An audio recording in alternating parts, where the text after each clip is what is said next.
For the love of Jesus.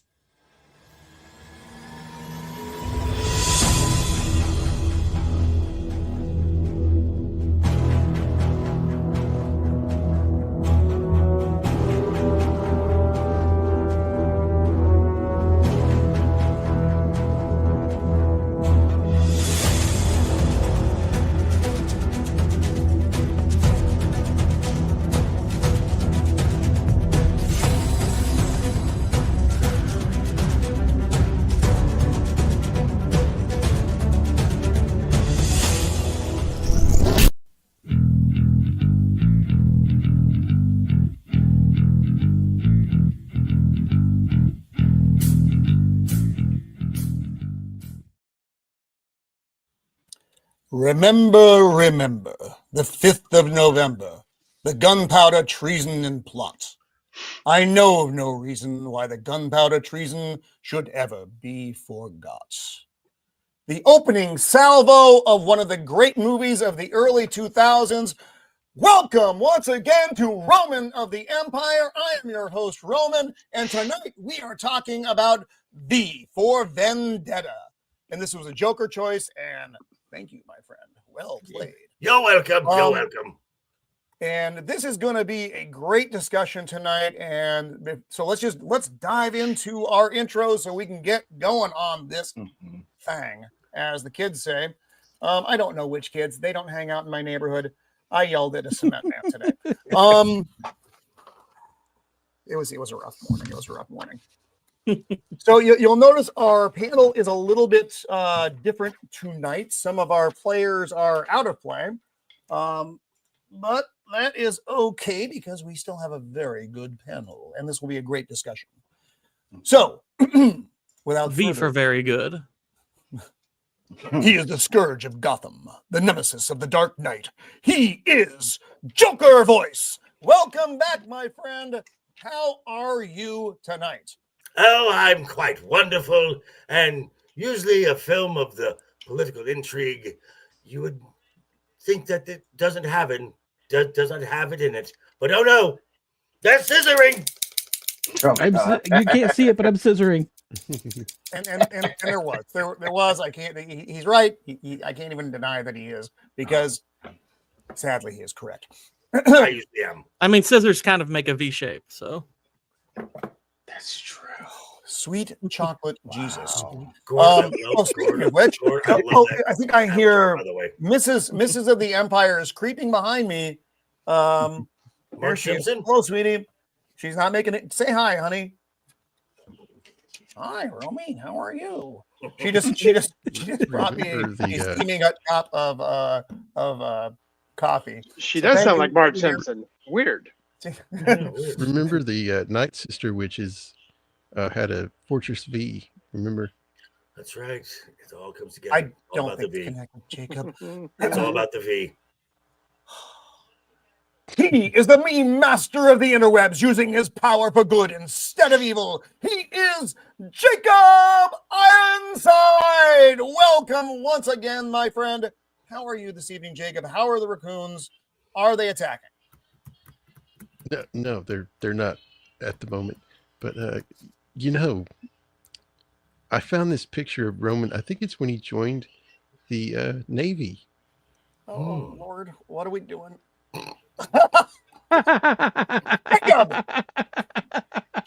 Jacob. Actually, that's pretty accurate. That's not a wildly inaccurate depiction of when it wasn't good. Boy, yeah, it was terrifying, and so was that. Thank you for that, Jacob. By the way, he moves in mysterious ways. They say he comes and goes as he will. He is our favorite wizard of the interwebs. He is Blair. Welcome back, my friend. How are you? Thank you. I was just watching it. I haven't watched it in quite a while. Kind of eerily how it fits for today's world.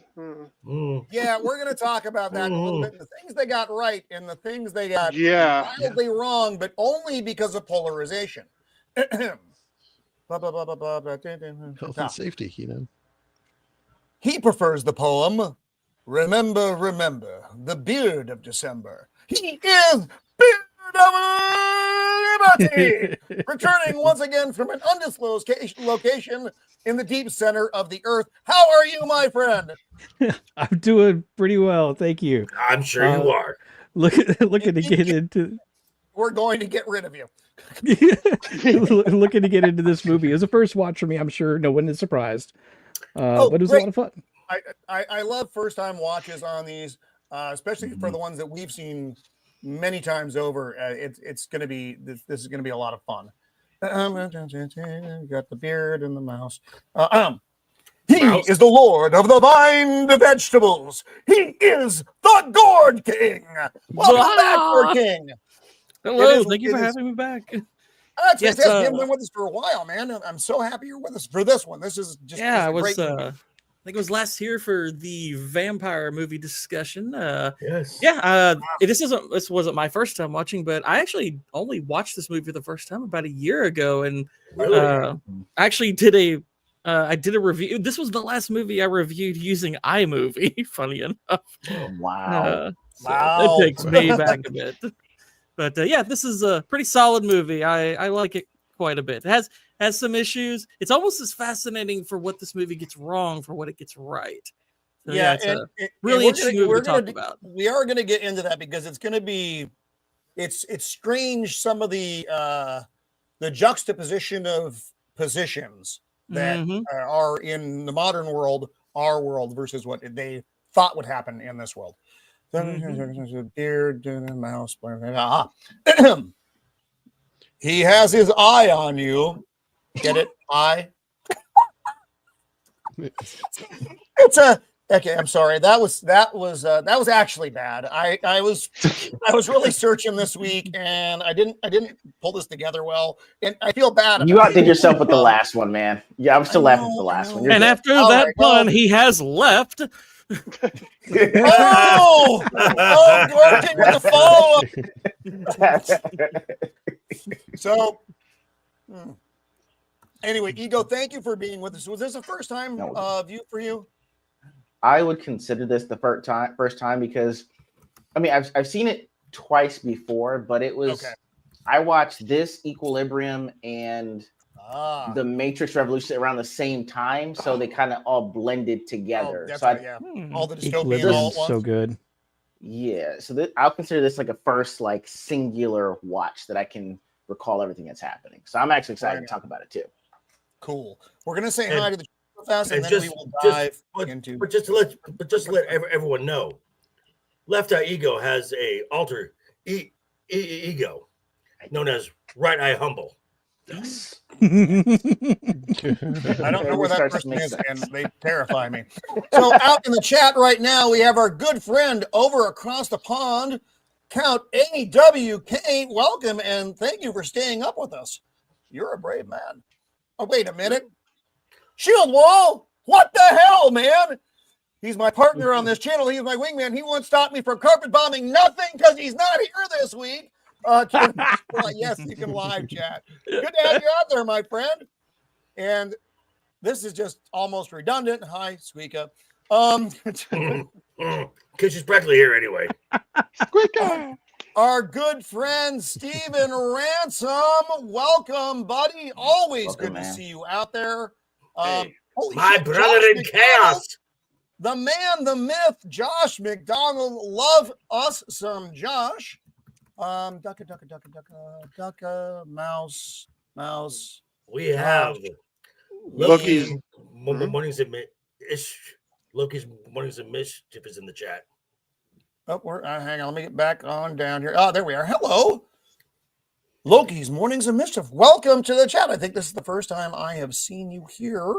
Welcome. And if it's not, that means I was the last time, and I apologize for that. He is wonderful. Absolutely. Nas was around earlier. Oh, no, that's right. Yeah, Nas, our favorite undead, Lord of the Undead popped in earlier. Nas, always good to see you out there. So let's dive into this beast, and we can kind of discuss as we will here. Don't hate me. You'll probably fire me for saying this, Roman, but I was a teenager when this came out, and I actually got bored with it and walked out. Oh, wow. Of the theater. Wow. Yeah. What? I know. What? Well, quite honestly, when you're young, your worldview is very different. Yeah, So and it doesn't necessarily. And now I like this movie. It's a good movie. Great movie. The world has changed quite a bit since that time. Yeah. So, for those of you joining us, we are talking about the 2005 film. Get rid of those notes. Based on the Vertigo comic by Alan Moore and David Lloyd. That says a lot. Alan Moore is brilliant and fucking a bag of cats all at the same time. He is fantastic and it's absolutely fucking insane. So there are two versions of this. There was an 82 to 85 black and white run that was in the British anthology Warrior, and then the 88, 89, 10 color issue run in Vertigo, which is the one that we're familiar with. And there's some changes because there's always changes, obviously, from comic to film. And so the Wachowskis, who did The Matrix, and I'm not going to refer to them in either of the versions. The Wachowskis is what I'm going to call them. Did the writing for this as well. David Lloyd gets the writing credit probably because of the comic. I don't think he actually had script. But this, I mean, The Matrix was out, and it's the dystopian theme is what we're looking at here. And it starts off the whole Guy Fawkes thing. If you're not familiar with Guy Fawkes, and I don't know how you could not be. Was it 1602? The Catholics in England were being horribly oppressed by the Anglican government. They were taking property. They were actually killing them. They were murdering them. They were doing a thing called pressing, where they would pile giant stones on top of them and crush them. So, needless to say, there was some issue between the Catholics and the British government. Guy Fawkes and a series of other conspirators decided, you know what would make a statement? We're going to blow up Parliament and take out all of these people. And the English king at the time was actually a Protestant from Scotland, so he was a Scottish king. So it made it even worse. DJ, I'm talking to you. Was it James II? I think so. It was Elizabeth's nephew, right? Yeah, Mary Queen of Scots' kid. Oh Lord, I think so. I have no idea. I wasn't around, so. But anyway, so that's what the whole poem is about.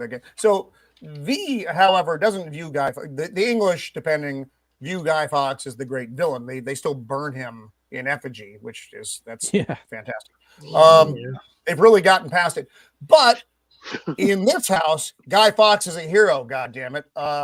So this whole beginning is about them catching Guy Fawkes. They've thwarted the gunpowder plot and they kill him. And Natalie Portman's giving the narrative. She reads it and then she talks about, a man who made an impact on her. But it's important to get the foundation of why V picked Guy Fawkes as the kind of the face, literally, of his revolution. Right. So go back to one frame. So this guy here, what's up, Boosh? I think what's interesting about that stone pressing thing is, like, anymore these days, you could have gotten that at a Lizzo concert if she gave you a lap dance. I'm just saying that as a form of torture, it does have some merit. I'm not that I've ever used it on anyone, Robin, but I'm just saying. So this guy here is kind of. So this guy here, the voice of London, I liken him to kind of a depiction of what would be like a Bill O'Reilly, a Glenn Beck kind of thing. This firebrand kind of just spitting whatever the fascist corporate Rush Limbaugh type, yeah. Except a fascist. So same idea, but not the same messaging. Correct. By the way, Roger Allam is you'll see him in a few films that the Wachowskis either directed or produced. In this case, pretty fantastic actor. I'm pretty fond of him as an actor. He's really good. He does this role excellently. Yes. I have to say hi to Steve, Prophet of the Dragon. One, I still hate you. I want you to know that. But I'm happy to be welcome back. I haven't seen you in like forever. But again, I still hate you. So yeah, his whole monologue, he's talking about the Americans sent over a bunch of grain and tobacco, and then he's like, and now we're America is not in a good way, right? And England is trying very much to distance themselves from us in a lot of ways. No, this is through propaganda, though. Right. Right. So the media. it could be completely different in reality. Government-controlled media. Yeah, you have no idea what's actually going on in America because you have no idea what's actually going on anywhere. There is not a single reliable narrator in this entire story. No, there is not. No. What I love in this opening sequence is the juxtaposition between what Natalie Portman, Evie, is doing, getting ready to go on we'll call it a date, which is not quite right, with Dietrich, her boss at the network. And what they're both V and her are listening to the same thing and both preparing for their evening. Yes. All as it is. That's quite enough. Thank you. Yeah, she's supposed to be meeting with, having like a dinner date with her boss, who we'll see later is played by Stephen Fry. Who played amazingly by. Oh, he was absolutely fantastic in this. Yeah. Yes. But I also have to say, Natalie Portman, I would put this up there with easily her top performances. Yeah, she does it pretty well. Over Black Swan? Yes. I never saw Black Swan. I don't watch said movies among her best performances, so I mean, it's fair to put this up there. That was funny. Come on, no one gets me.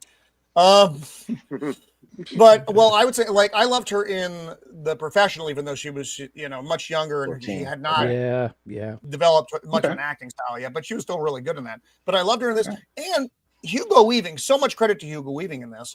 He's giving an entire performance without ever showing his face. Yeah. Funny he is. Who was supposed to be this guy? Who was physical actor? Oh yeah, but who was originally cast as this? Really good. Was it Portfoy? James Portfoy. Yeah, James And Purefoy. some of these scenes, Solomon Kane. It's still him in the mask. They didn't. Yeah, for parts of it, yes. Really? Huh, okay. Yep. Really Interesting. That's quite enough. Thank you.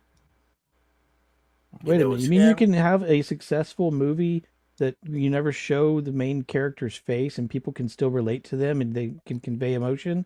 Yes. No. That sounds insane. Hugo's vocal performance and physical performance is pretty perfect. The guy that's the media guy on the TV there cussing. Where's that? I mean, that's pretty, today. I mean, that's pretty well. That's pretty accurate to the British television. Well, yeah, and also our media here, and also you've got his you've got his cubed up little sound effects, so we're like here's an audience, and he's like, "Oh, you like that, huh? Oh, well, you know what I think," and I'm just like, "Oh, God, that's just this is a guy who obviously has you can already tell that the media man is high on his own farts, so." That's fair. Yes. And there's a curfew in place, which is important because this curfew is what sets in place all the things to come after the chain of events, because of completely pure circumstance. They're called the Fingermen because they are the fingers of Sammy. Kind of the secret. Oh, is Sammy out there? There he is. Hey, Sammy. My dying boy. Hope you get better, Sammy. They're like the secret cops. The fingers, yeah. Don't eat the fish, Sammy. But fingers. So they are, and they want to do some more fingering. They do. They clearly are not going to treat her well.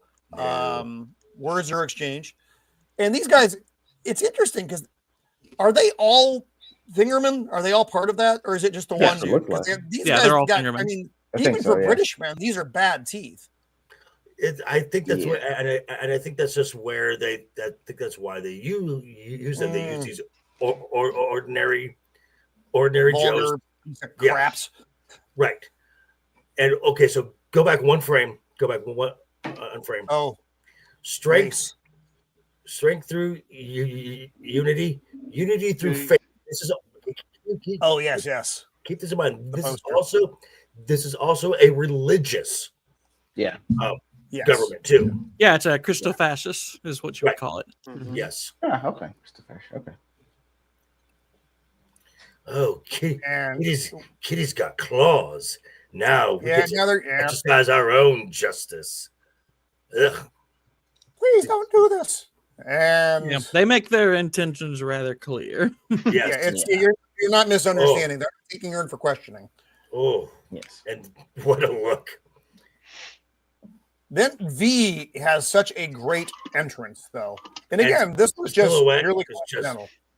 Just his silhouette, everything about him, it just screams cool. I'm just saying, that's his. And he goes through them, and you don't really, I mean, you know nothing about him at this point other than this. He clearly is strong. He tosses them about like rag dolls. He has there's you can see your poster a bit more. Yep. He knows how to use weapons. He's got good training, and he's fast. Hand-to-hand skills. And he's got a great look. Yes. Yeah, it's true. And it's funny, and I love their exchange here. She's like, "Who are you?" And he's like, Tommy. Tommy. What's up, Tommy? Tommy, what are you doing up there, buddy? Tommy, welcome. Love Tommy. Tommy is one of the greats on the other side of the pond again. And I just find it ironic that you ask a man in a mask who he is. Right. Right. And then it goes to voila. And then it goes to this little soliloquy.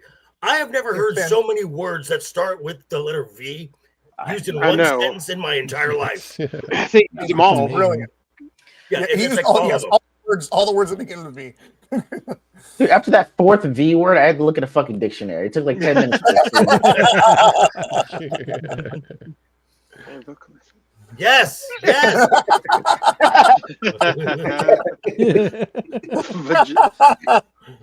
Monologue. Well played.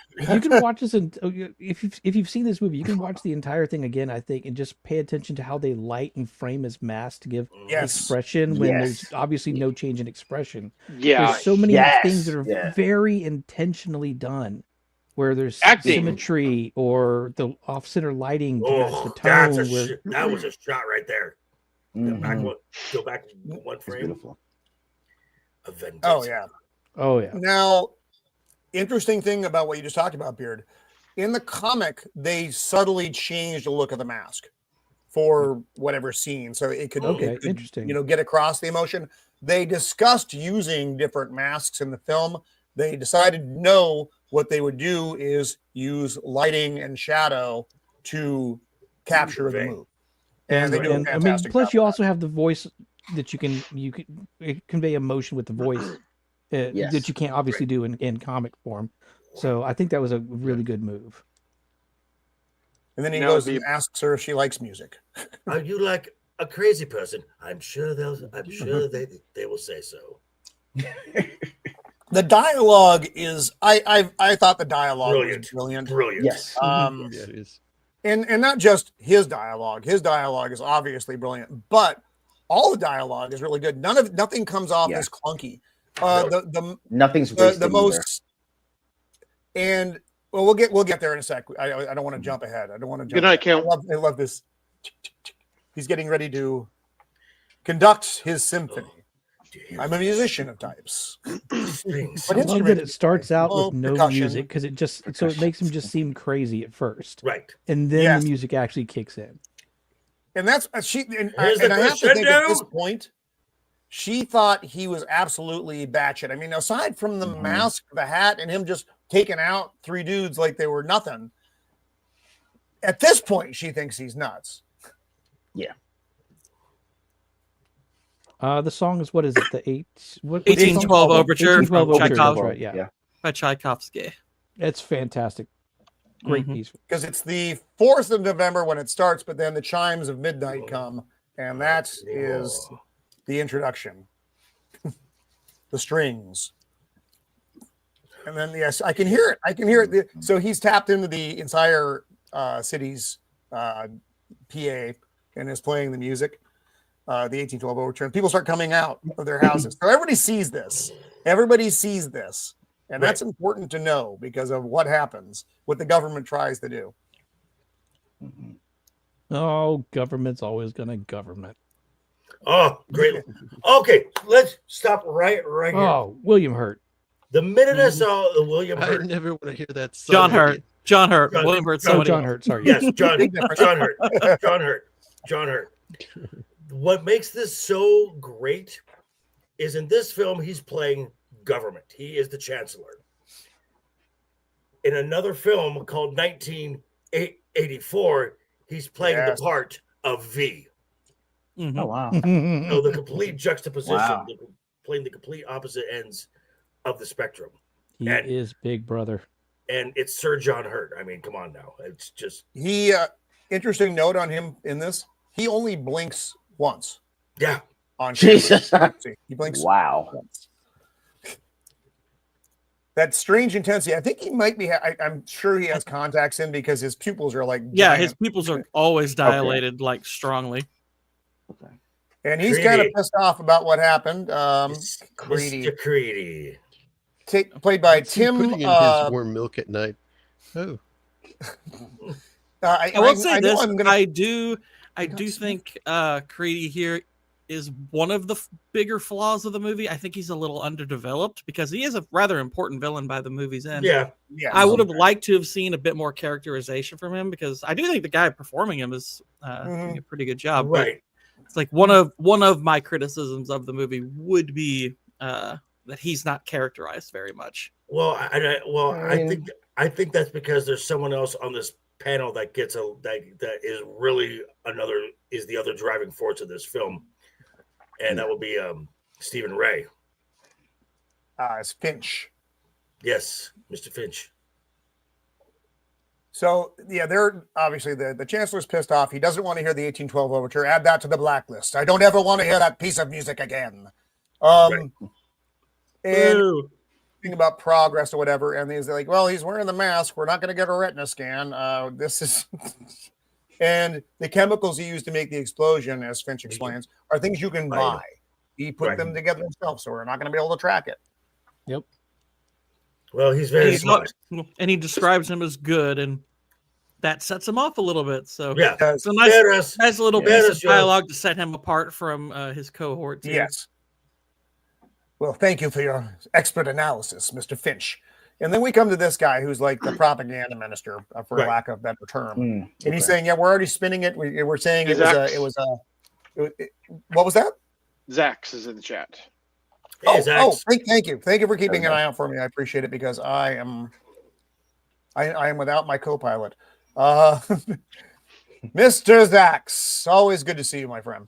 It was a planned demolition, correct, of the statue. You know, despite the fact that everybody saw what it was, but they've been fed. What has it been? 20 some odd years since the what was it called?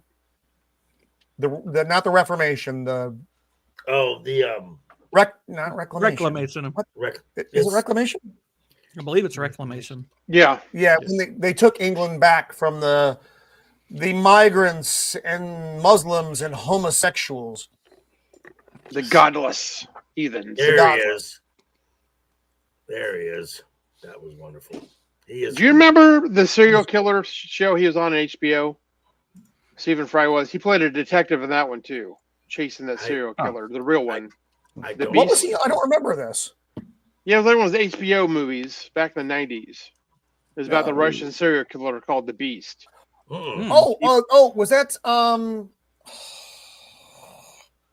Zero? Chikatilo was this guy's name. The real guy. Citizen Zero. Suspect Zero. Penn Kingsley. Yeah. No, not the Crane Game. It was an actual real serial killer in Russia, and he played a detective. Citizen X. That's it. Yeah. That's it. Citizen X. Oh, my bad. Yeah. He does a really good detective. So here we are, propaganda ministry. They're playing the story just like they said, except that the fireworks were improv by the men. And it was like, this is such bullshit. It's like NBC News in the morning. It is. Don't watch that, by the way. So now that we understand what the government is and what the government does, I think it's an interesting kind of change of place where we are now in our modern governments and who is actually doing what. So they were thinking it would be far right fascism, Right. which would Uh-huh. and that's not what has taken place. It has been far left fascism using most of the same tools. Change a couple of the words up, but you have our world right now. Current, yes. True story. You still work for me, right? So she's the Yeah, coffee so- girl, among other things. Yeah. Well, Natalie is a gopher. That's what she is. She's Okay, I wonder what she did. Okay. Yeah. She- Not a Okay. raccoon, mind you, but a gopher. Yeah, she's a PA for the Right. news Yeah. network there. production assistant. It's a gopher. Okay. Go for this, go for that, go for this, go for that. Go for tea. Go for. I see. So they know who V is, and they're still trying to figure out who she is. They haven't pulled her. She's file yet. Evie. Evie. But bump. Well, no, the movie alludes to the coincidental nature of her name Right. too. V. Mhm. Evie. Of Mm. course. God may roll the dice, but I don't, and I don't believe in coincidence. So Correct. she's getting Well, Dietrich and his one coffee. interesting little I Wonderful. love this. play on an interesting little play on the names here is the fact that she being the one who ultimately, at the end does what she does Right. versus the guy ruling the government. His name is Adam. Her name is Evie. Oh. There's a bit of a play there as well. Gord, good catch there. Mm. Well done, sir. Wow. Well done. Gord. Multiple layers. Nice. It's like an They- onion. but- You just keep peeling it back. Can you So go back, interesting thing, though, Roman? Go back yeah, to the sure. little biscuit scene there. The biscuits. I like. I biscuits, love too. those square ones. Those are the best. Okay. Yes, those are good. And then Now we all want biscuits. So Adam Sutler, played by John Hurt, they changed his name for this because they wanted something that sounded more like Hitler. Mhm. Oh. That's why they did it. So Okay. again, interesting thing. Which, by So, the way, Hitler was. Bueller. By the way, Hitler was not right wing in any way, shape, or form. So No. Right. No. So I love. So his name is Gordon Dietrich, and she's He like, is great. I've never been stood up by such an such a attractive. lovely. And then she's like, Mr. Dietrich's like, look, call me Gordon. Gordon. You don't need to make this body feel any older, which I Right. thought was a fun line. So she's explaining she was late. The quarantine or the quarantine, the Curfew. The curfew. curfew. Thank you, was And in the- place, And the fingerman. I got stuck. And the fingerman. And she after last night, I think we're not gonna. It's not gonna get better. So they figure out that where she lives. I don't quite understand this though. Maybe someone understands it better than I do. They didn't really. You didn't really get an explanation as to how they found out where she lives. And then they're going They through her shit. got And then they find her pictures ID. of Then her, he's though. like, "Gotcha." That's confusing. Yes. Yeah. They got They pictures do- of her well, when she was they on actually the roof say- of the V. They actually have surveillance photos from when she was being accosted, so they probably could trace those back to where she came out of. They Retina talk Well, I about also assume facial that they just have- recognition too. I also just assume Okay. they have records on everybody. Roman also. I think there's somebody in the back room. I think there is too. Oh dear God, what have you done? Hello. It's Matt. Hey guys, Matt. Hey, what's going on, man? Welcome, Matt. Hey, dude. Howdy, Matt. hey, how y'all doing? Doing Good. great. Good, man. Good. Welcome back, my friend. Yeah, I should be able to do regulars now, although not necessarily from the desktop, but still regulars. Gotcha. Nice, man. Right on. Well, I'm glad to have you with us for this. This is an interesting movie from an interesting set of directors. I think it was right before they went insane. Yeah. So It was a great time of filmmaking. Yeah. Well, again, though, let's go back to this. So they have facial recognition, but they still. But why? It isn't until he pulls up the Confusing. ID and says, and then he says, "Gotcha." And maybe Yeah. maybe it was. because now they know where she works. Oh, yeah, all right. You would think they would know all this stuff anyway, though. Yeah. You would That's what I think. was Yeah. well, So I mean, okay, it's a minor glitch, but it stuck out for me just because everything else made so much more sense. And Well, do you remember, look Roman, at the they expiration have- date, by the way. Roman, they have to convey information to the audience, and like there's two ways they can do it. I don't want to like slam the Wachowskis over and over again, but they're not the most. They're very blunt objects, I guess you would say, when they present information. Think of the Matrix movies, right? Like they didn't. There's a lot of stuff in those movies that they just said, "Oh, hey, audience, here, you're here. Hey, audience, here." Constant exposition, constant showing. Yeah. So stuff like this, instead of sort of writing into a more creative way of doing it, they just said, "Hey, audience, this is this," you know, and it does save time. Like my biggest criticism of this film is my biggest criticism of a lot of films is it's like way too long, and it's still the sort of stuff they could have wrote around a little better. Because, like, what I enjoyed most about this film is the character acting in the roles, and you know, more than anything, you know. So. Agreed. Okay, it's fair. So here we have Evie bringing in a box of stuff. She makes he's like, "Is it X-rated?" She's like, "No, it's a box of bombs." She makes a little joke. And he's watching some shit show. Doesn't matter. She brings it into hello. Go back a frame. Go back a frame. Aw. Notice something interesting about the boxes in her shirt. Like everything, they're pointing to the same place. The lines. Oh, that's cool. It's a visual cue guiding you, the audience, into what she's doing next. Yeah. Oh. Huh. Oops. Speaking of doing, so they get delivered to the dressing room number 3, and the lady's kind of pissed off. And then she opens it. She's like, "What is this?" And Evie, of course, immediately knows something nefarious is afoot. Mm-hmm. She's like, "I saw that face." And now we're getting the background. Now we finally are getting the background on her. Her parents were activists of a kind. Her mother got killed. Her dad got sent somewhere bad. And her brother, we haven't gotten to the brother yet. The brother ends up coming up later, but I don't know if we ever even talk about him again. She was in a youth reclamation program for 5 years, basically reprogramming, getting her back to what the society expects from her. And again, she knows something squirrely's going on. All the things start going out. And this is, again, another great entrance here from Hugo Weaving, though. Mm-hmm.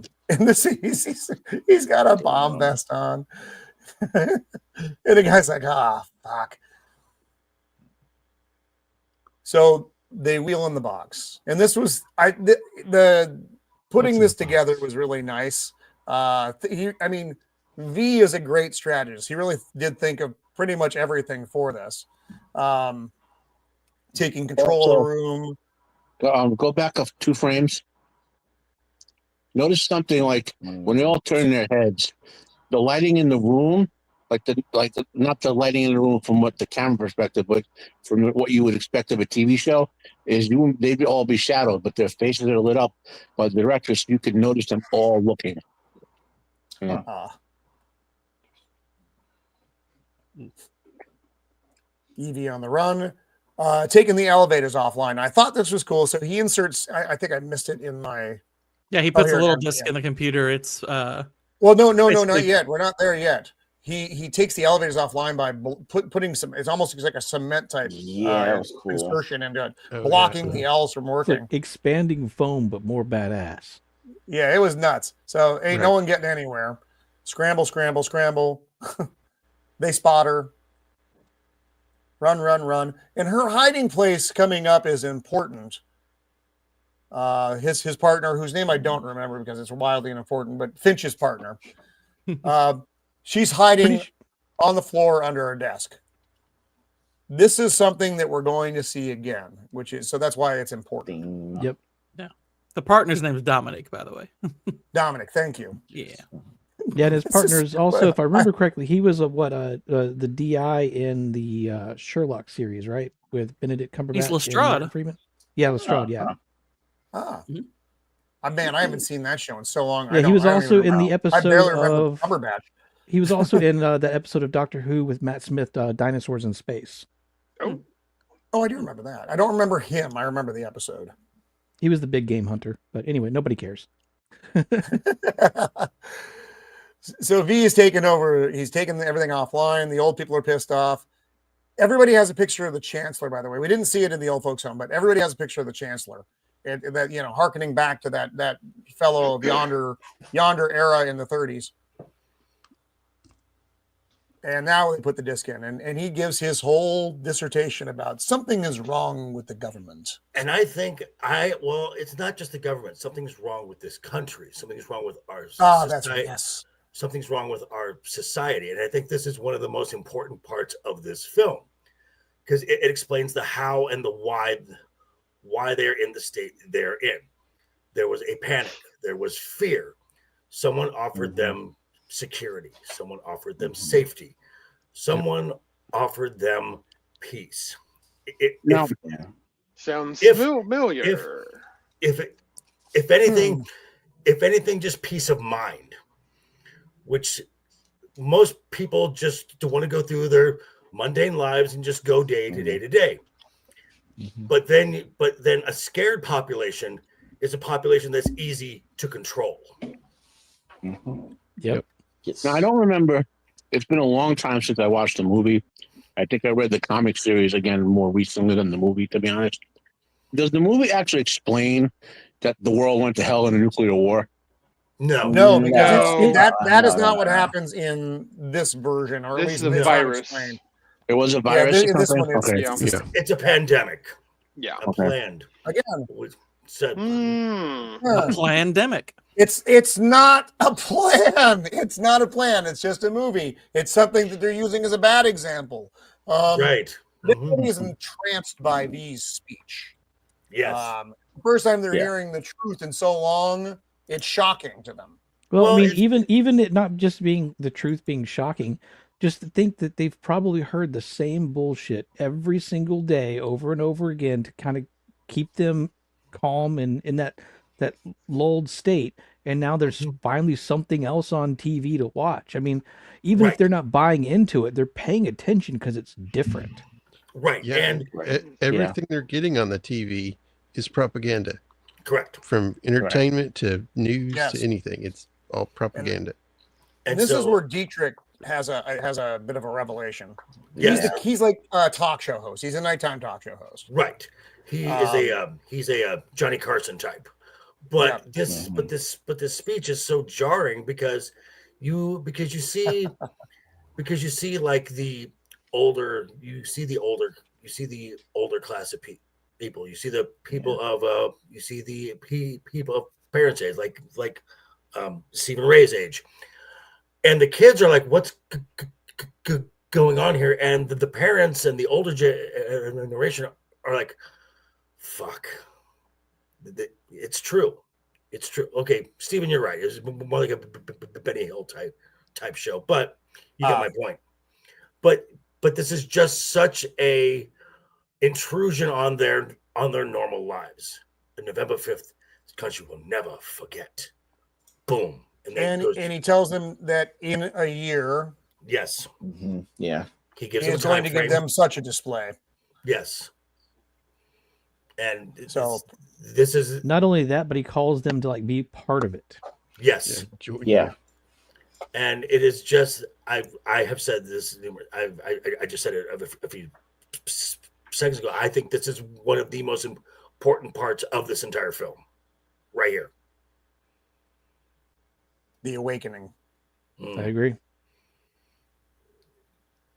And look, you're right. Look at everybody, and they're going through it. This is almost like a 1984 effect, though. Give them booze, give them gambling, and you will subdue the masses.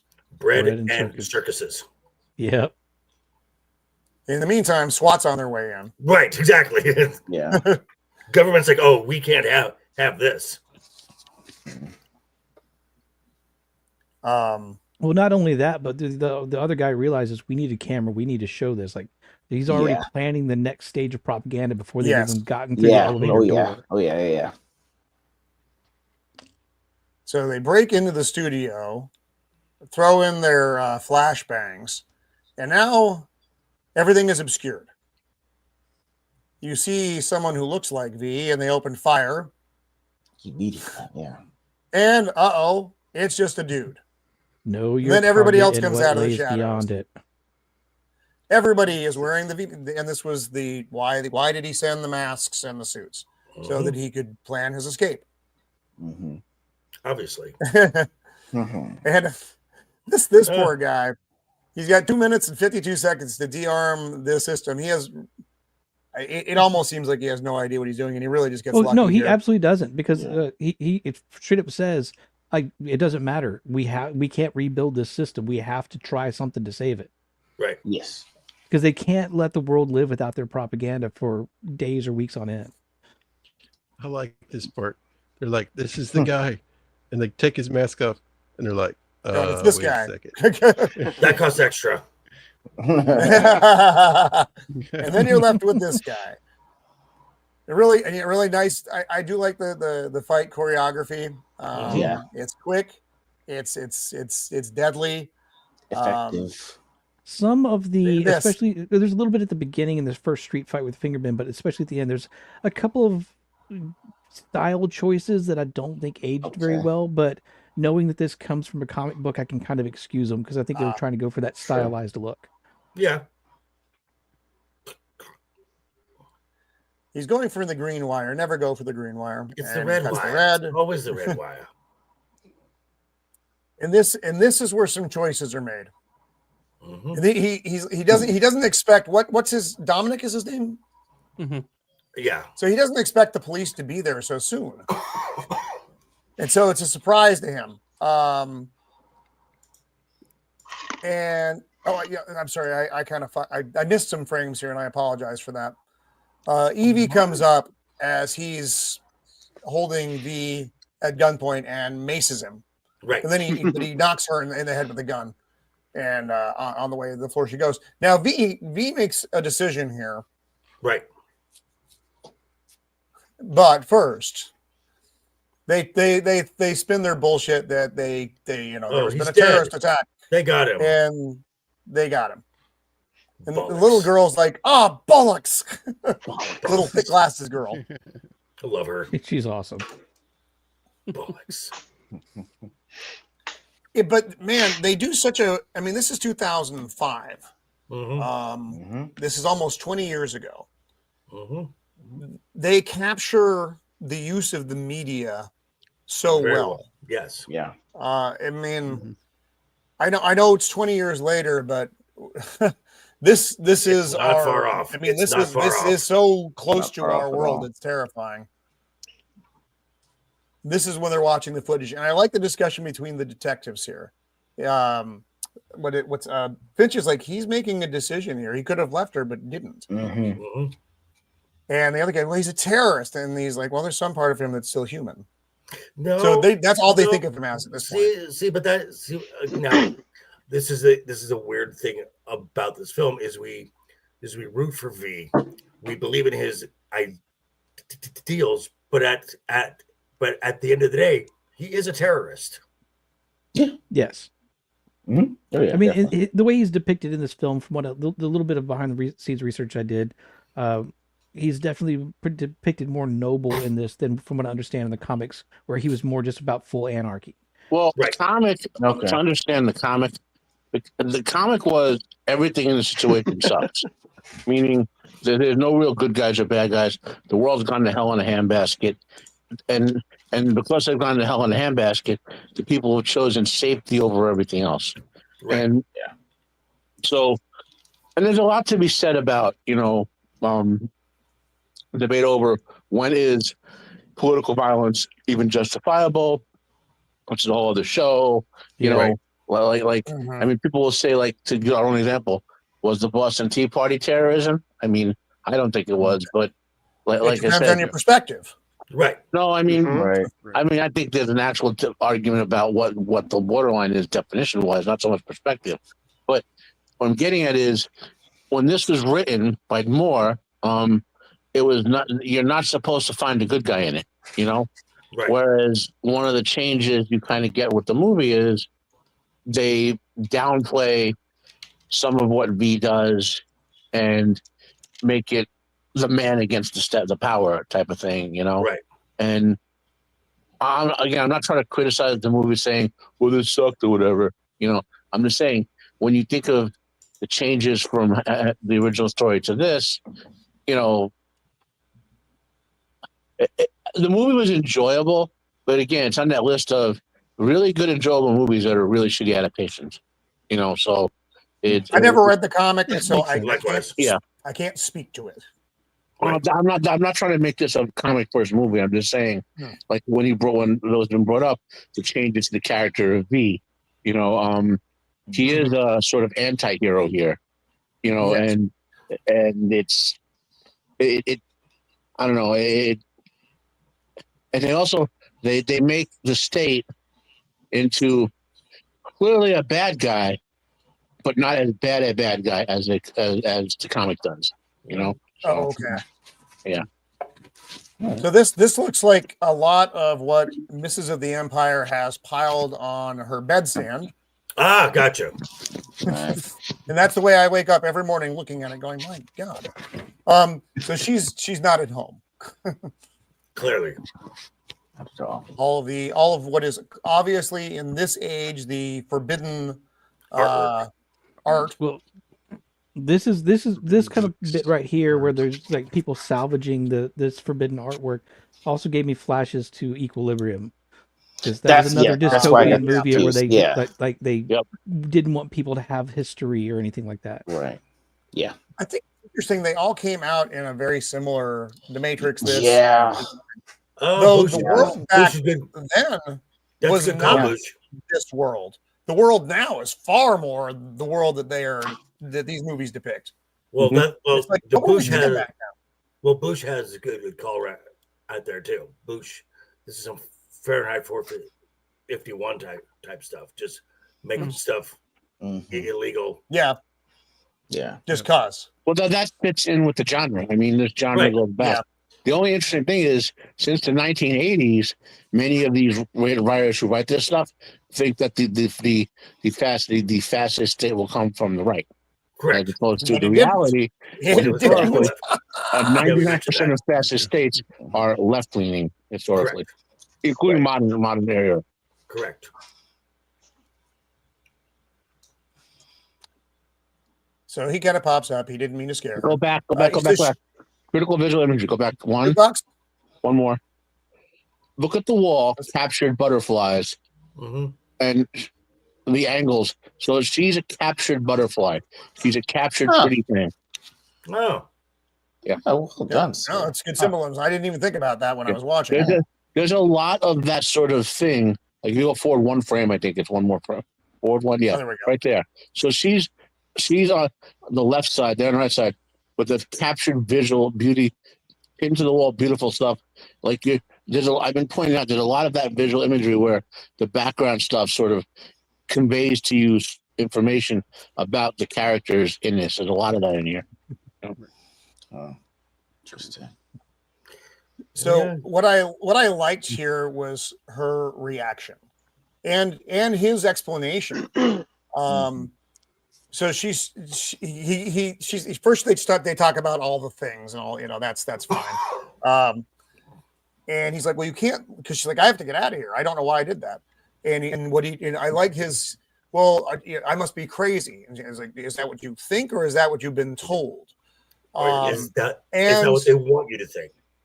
She talks about having to get back home. He's like, they're looking for you. You can't go home. They could find your work. They're certainly going to find your home.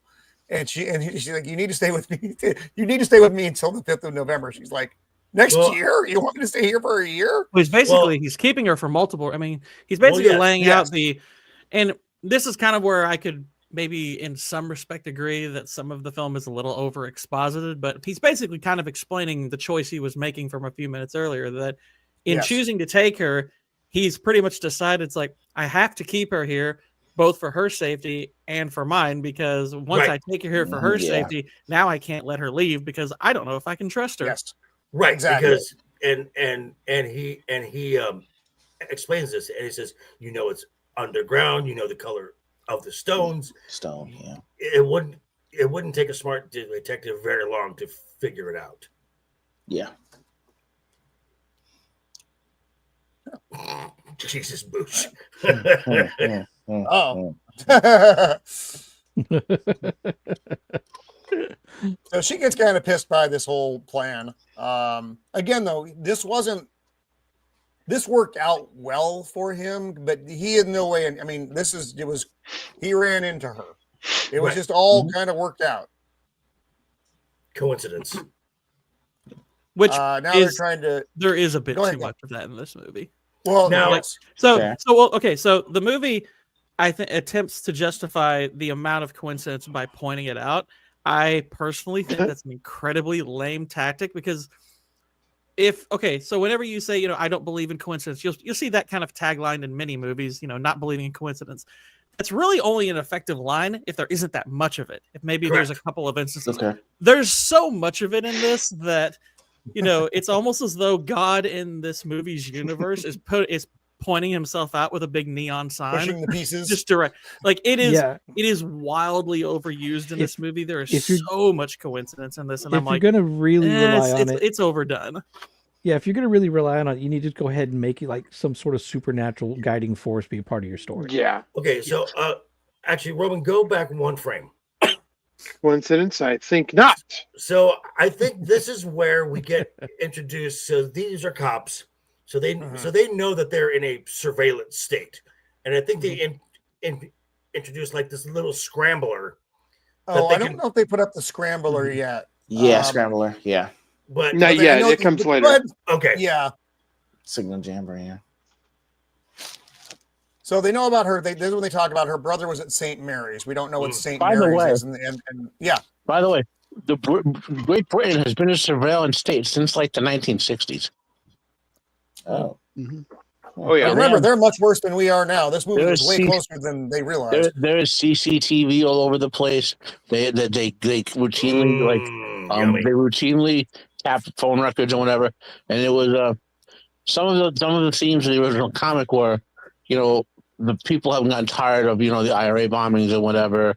There's a sort of cultural theme here, like whereas we would only expect to be filmed in public, and by accident. We don't have the government with like cameras all over the place here and whatever. It's routine over there. It's just routine over there. Don't we though? It's gotten that way. Well, we expect people now with their cell phones will put it on social media, right? But that's different. They don't need they barely need to surveil you. We do it ourselves. Yeah. Exactly. So again, they talk about St. Mary's and her brother, and we don't know what St. Mary's is, right? But Dominic says nothing but bad luck here. But clearly they do, and they're like, "Oh shit." Yeah, it's something bad. You get that vibe. You know it's something bad, and then they're back. Well, who is this? And yummy. I thought this looked delightful. Now we get to look at Toad in the Hole. It's good. What is it called? Egg in a basket. Toad in the Hole. You have different words for shit on a different names for the same thing. No, that's not shit. Toad in the hole. That's what Bush calls it. Toad in the hole. I think egg in a basket was what I was familiar with it as well. Toast with a hole in it is what I've called it. So we look at V's hand here, though. We get a glimpse of this. We're like, man, it's really good. You should try it. It's really good. Severely burned, and she gets a whiff like, oh, food. That's how you tame the savage. Yeah, she hasn't eaten for probably 24 hours or so at least. At this point. Yeah. He's flipping food. He's like freaking, Ego, it's basically toast with fried egg. That's basically what it is. I don't understand the appeal of fried egg in general. So that's well. What is what the hell? God, disgusting. And this was the last time Ego was ever seen on the panel. Man, listen, I don't understand it. Y'all are different. Black bag him. Black bag him. No begging of Ego. No begging of the guest. Wait, oh no! Look, when did he join Al Qaeda? I like that's a good Craig Ferguson joke. I like that. Right. Well done. So anyway, are you hungry? And then she sees his hands. So she's like, "Bro, your hands." He's like, "Oh, yes, dude, you're Deadpool." Yeah, basically. Yeah. How did you know? So serving up the egg, and what she's getting, and she's like, it's delicious. I haven't had real butter since I was a little kid. Where'd you get it? This? I stole it from Chancellor. From the chancellor. Yeah, from the chancellor. From real cows. And she's like, you stole this from Chancellor Sutler. Yeah. Won't he get upset? I'm sure he will. Oh well.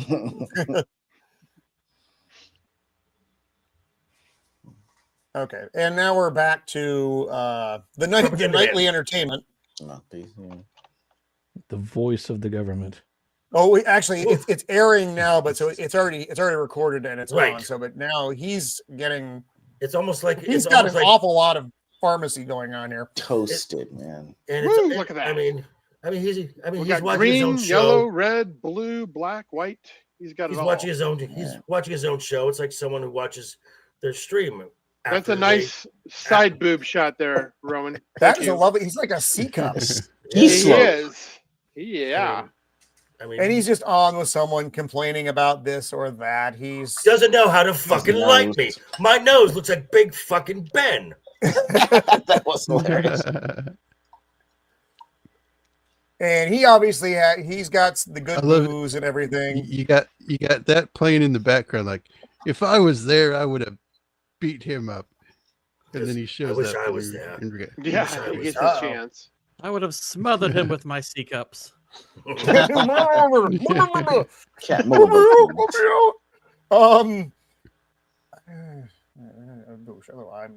I'm like ivy. I grow on you. Frank's our good friend Frank at a bar. So right now. So he's ranting with his own show right now, and then it goes off, and he's got a buddy in the shower. That's almost never good, by the way. It's kind of like in the Navy. Yes, not good. Not good. In the Navy or in prison, it is unwelcome. Oh, shit. Expression, in fact. And he's like, he calls him. Boosh.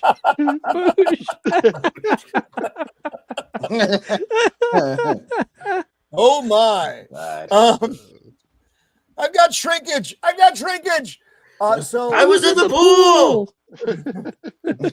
So V calls him Commander here, though. He's like, isn't that the title you used to have? You used to wear a uniform. And he's, of course, panic. And now we're seeing. I'm so glad he had the towel on. Yes. Yeah, Lark Hill Detention Center. So we're having flashbacks to Commander, and we assume we know what this is at this point. So I saw a behind the scenes thing with the stunt double that did this shot. Oh, I saw that. Yeah. Tell him. He was wearing just a G-string and then like a bunch of fire retardant gel. What? And it was still so hot that he had to cool down before the shoot, despite it being 3 degrees below freezing at the time. Yeah. So it was still so hot. He had the fire retardant gel, had to like ice down his body, and then he only had a very limited time to be in the shot. Then they had to take him and basically douse him and like cool him down again. Yeah. But yeah, he's basically naked in the middle of fire. To produce that much fire before modern CGI, that's like probably 1,000 degrees of the air temperature, It's a crazy number. Now it'd just be CGI or whatever, but it looks so good being real though. This was back before they cared about the lives of the people being filmed. It's just a couple thousand degrees, a little gel, you'll be fine. Before CGI took over everything. Good temper something. So Roman, go back. And so the propaganda guy's like, it's you too. It's and he's like, the ghost of Christmas past. So they know each other. He obviously has now figured it out right before he dies. He's like, who he is? Shit. It's you. Yeah. And now, sorry. I don't know why that happened. Whenever you get a phone call and this happens, it's never good. Just for those in keeping track. So the detective gets called down, and the rose. I love this shot. Beautiful. I love this Good tilt shot. shift shot. Now, granted, in the early 2000s, it was overused. Everybody was using tilt shift shots like this, so you could get the 2 different focus fields. But this is fantastic. Yeah, it is. Touch it. angles. And if you haven't caught it so far, they've used that blue filtering crap throughout this entire movie, like Man of Steel blue and all that. And now this vibrant red thing comes on the screen, so it immediately changes your mental perspective. Yep. Yeah.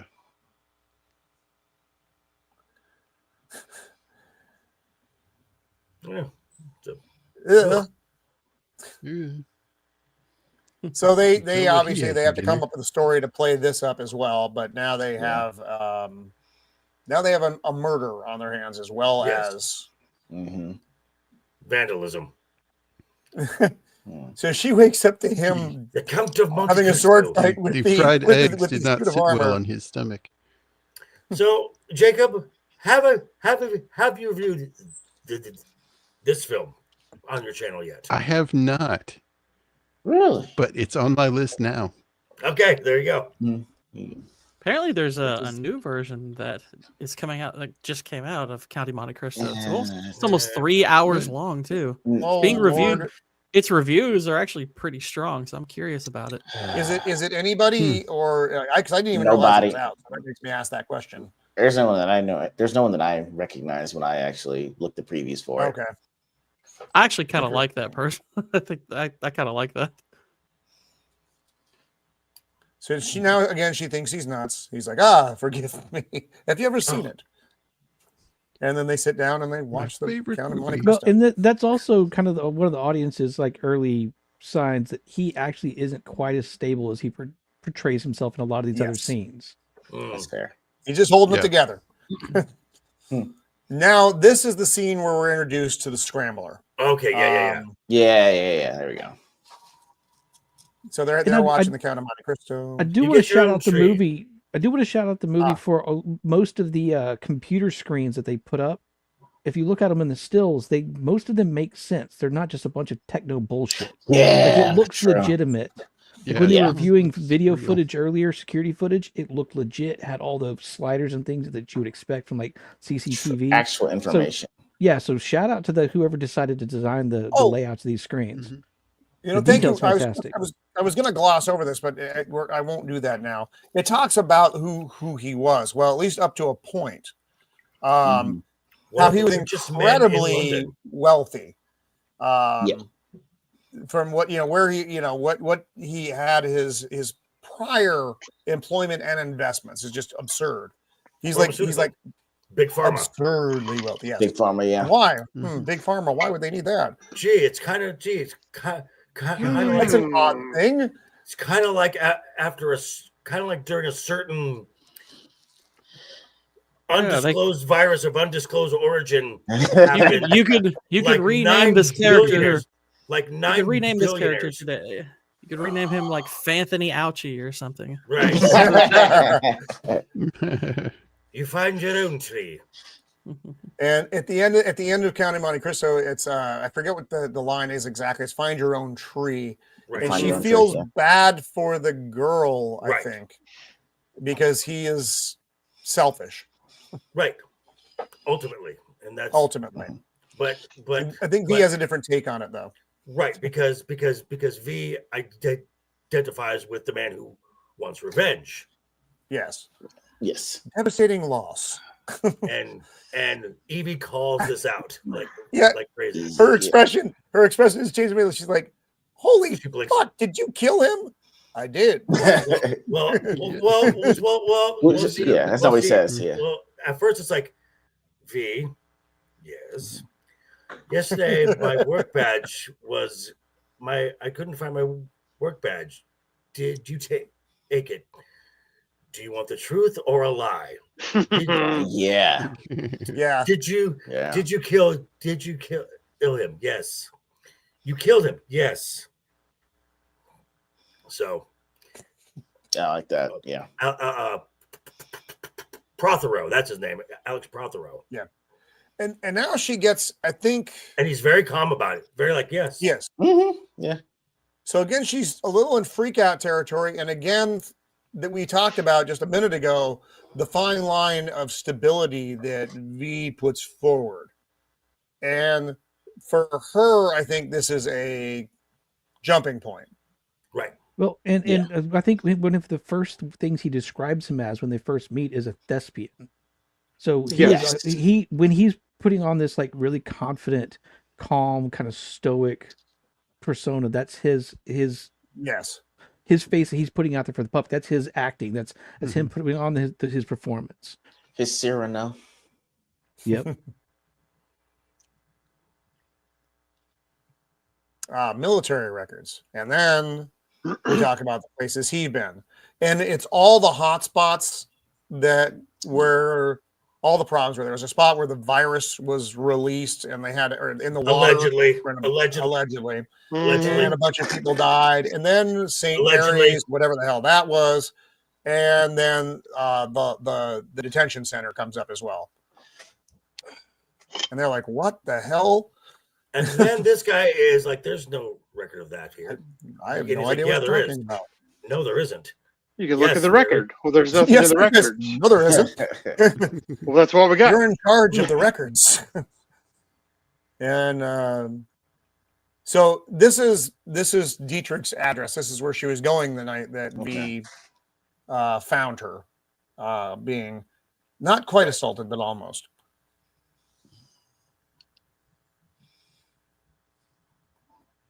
And now she's describing what happens because he asked her about her family again. Yeah, with her parents and her brother. And her brother got sick with the plague before. This is like the early days of whatever the plague was. Yeah. Then the parents got politicalized and correct. Yep. After this, was end stage fasciitis.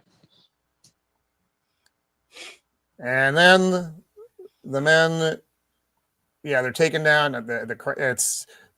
They're beating down anybody who has a voice against what they're doing. It's funny, like if you didn't wear a mask, say in Australia or New Zealand or Canada.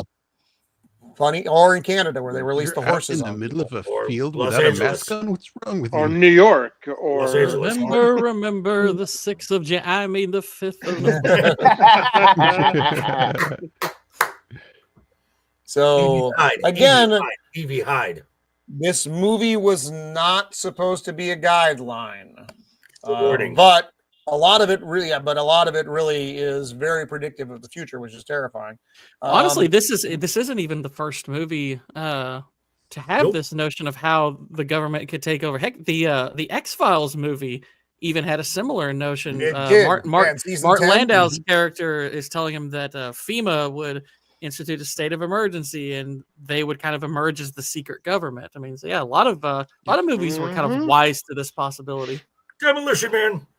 Yep. And yet we let it happen anyway.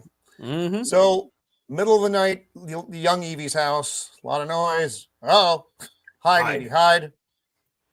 And then this is a pretty violent scene. The black bags. When they talk about being black bagged, they come in, they put a bag over your head, and that's it. You're never going to be seen again.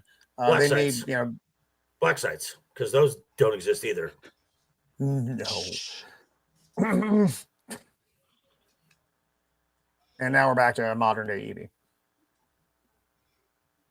And she's telling him this story, and I guess that's part of what's fun about V, because you can't really see his expression. When you watch this again, you're like, okay, so is he genuine? Is he listening with pure sympathy, or is he wise that she's attempting to manipulate him here? Mm-hmm. So, or is he filing that away to use against her later? Yeah, I mean, I tend to think he's wise to what she's doing, but he doesn't. He would prefer not to believe it. Right. He's publishing. That's the great thing about the mask. You can't see his eyes glaze over. Right. Right. True. It would be funny if they had that close up and she's finishing her story, and all of a sudden she's like snoring. Or she looks, or she looks and says, "Up here, pay attention, up here." Yeah. Oh, so in her V for vagina. Oh my God. I'm sure that got made because Rule 43? Yeah. So in this nameless, faceless hallway, which is like any government building, that's what it's synonymous for. He found paper records. Paper? What the hell is that? I know. Yeah, I know. Paper. Sure. V, a whole bunch of V words again. Yes. Yeah, then that's it. It's fine. And then, so Dr. Diana Stanton. Yes. And this person is important. Why is she important? Who? And so these are the and this is the bishop. These are the people who we're looking at Larkwood. Larkwood? Larkhill. And there's a list Larkhill. of the people who got paid, and this bishop got paid more than anybody. Like $200,000 a week. Like what? Yeah. So A month on there. Yeah. a month. Yeah, it was like nuts. Well, you have to think that the bishop probably has heard some of the confessions of other people involved, so they want to keep him happy. Yeah. Mm-hmm. Mhm. So V was in that scene we saw earlier. V was telling her about she's going to be playing a part in his upcoming removal of certain people. Yes. And she's like, all right, I'll go. You wanted to be an actress, didn't you? Oh. So too the bishop's old. being told at this point his rendezvous that's been set up has changed. He's getting someone a little bit older than he's accustomed to. I And hope he's it's like, not oh. cool. Wild. And he's like, oh dear. It's like, ew. Too old? Ew. Too old. Yeah. Yeah. And here we have Natalie Portman dressed as a schoolgirl. As How a doll. old was she then? A doll. She's probably 25. Yeah, Joker, you're right. Yeah, more of a doll. Yeah. Yeah. She's in her 20s. Yeah. Mm-hmm. May I So she cope? goes I don't through know. the May I motions cope for a with minute Roman here. went too. He's still into it though. That's not a schoolgirl. That's a doll. I don't know. Mea It's been a culpa. long time Mea since I've been in culpa. school. 24, Mea culpa. Bush says. So This this is an interesting bit here, though, because she's trying to explain to him what's happening, and he just thinks I need to get the he's fuck out playing of here. part. Yeah. Get me out of here. Okay. Get me out. This He is is coming such a little. to kill you.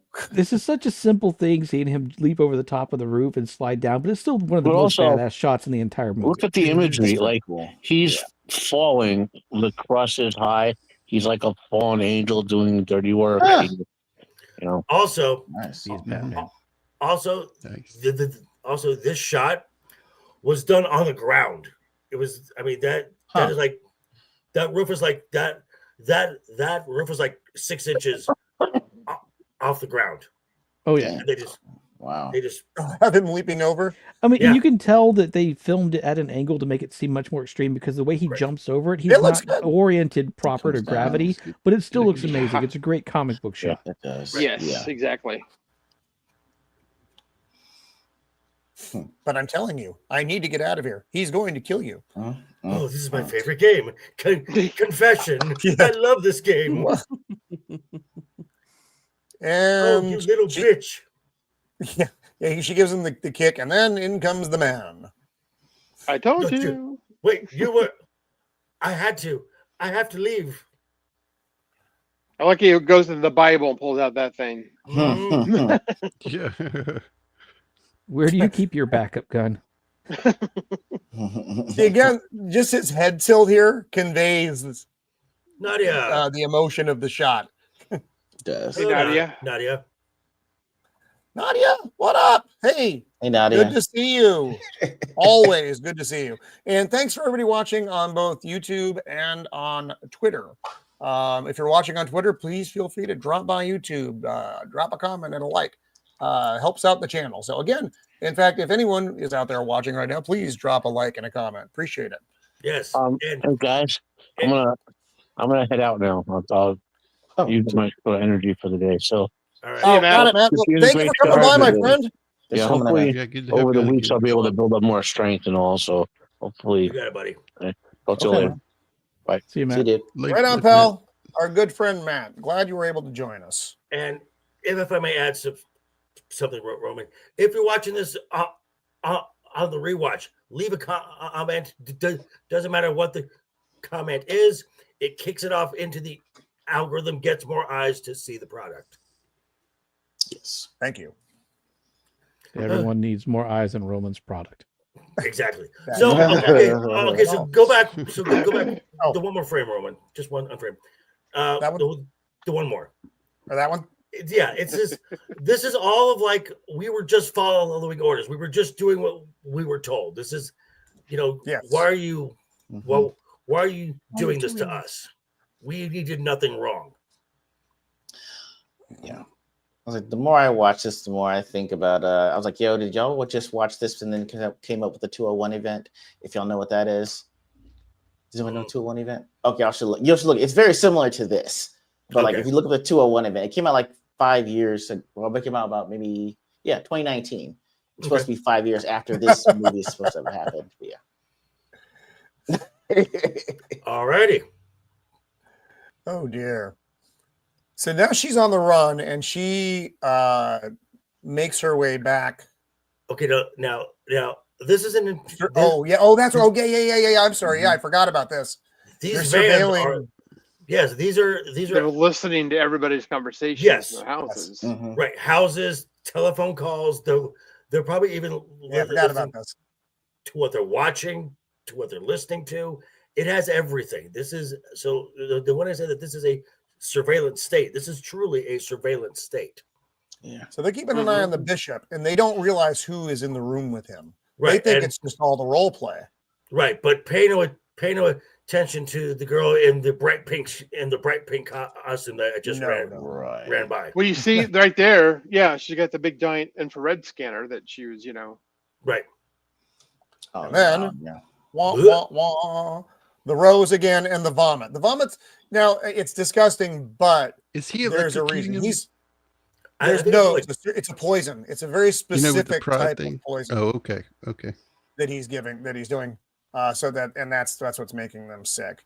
And the rose is a calling card, like a death card. Right. But it's a type of rose that's supposed to not exist anymore. That he is carefully. Oh, Stephen got it. Okay, Stephen got it. Okay. Got it, Stephen. They're pulling them. He bedazzled the carpet. Yes, he did indeed. Yes. That is bedazzled the carpet. Nice. And I don't know what he ate. It doesn't look good. No, I mean it's English. And they're like, and so now we have Creedy popping in again. He's like, God damn it! 2 murders now. Come on now, 2 murders, a terrorist. Let's go. Because I don't know. Creedy's really his boss. Creedy's like the number 2 in the whole organization, though. He is. What Dick are they? He is Dick Cheney. Oh man. Ooh, okay. No one likes the dick. So I'm going to go back a second. So I'm going to go over the organization. Actually, the fact that he's Dick Cheney makes it's such hilarious irony today. Considering, obviously, I mean, Dick Cheney back at this time, I mean, they literally were calling him the devil. Even when Christian Bale I think he got an award for his portrayal in Vice. He thanked the devil, aka Dick Cheney. And then recently, they were appreciating his endorsement. They love the dick. They love the dick. Yes, the irony is so rich. Because that's true. Because they don't. They have no moral ground. Pops, oh my God! Pops. Hey, Pops. Pops. Everyone does love Pops. He's That's true. Always good. Oh no, we know the source material absolutely does. It's more just I think it's the actor they chose in many ways was meant to portray him. to make you think of Dick Cheney.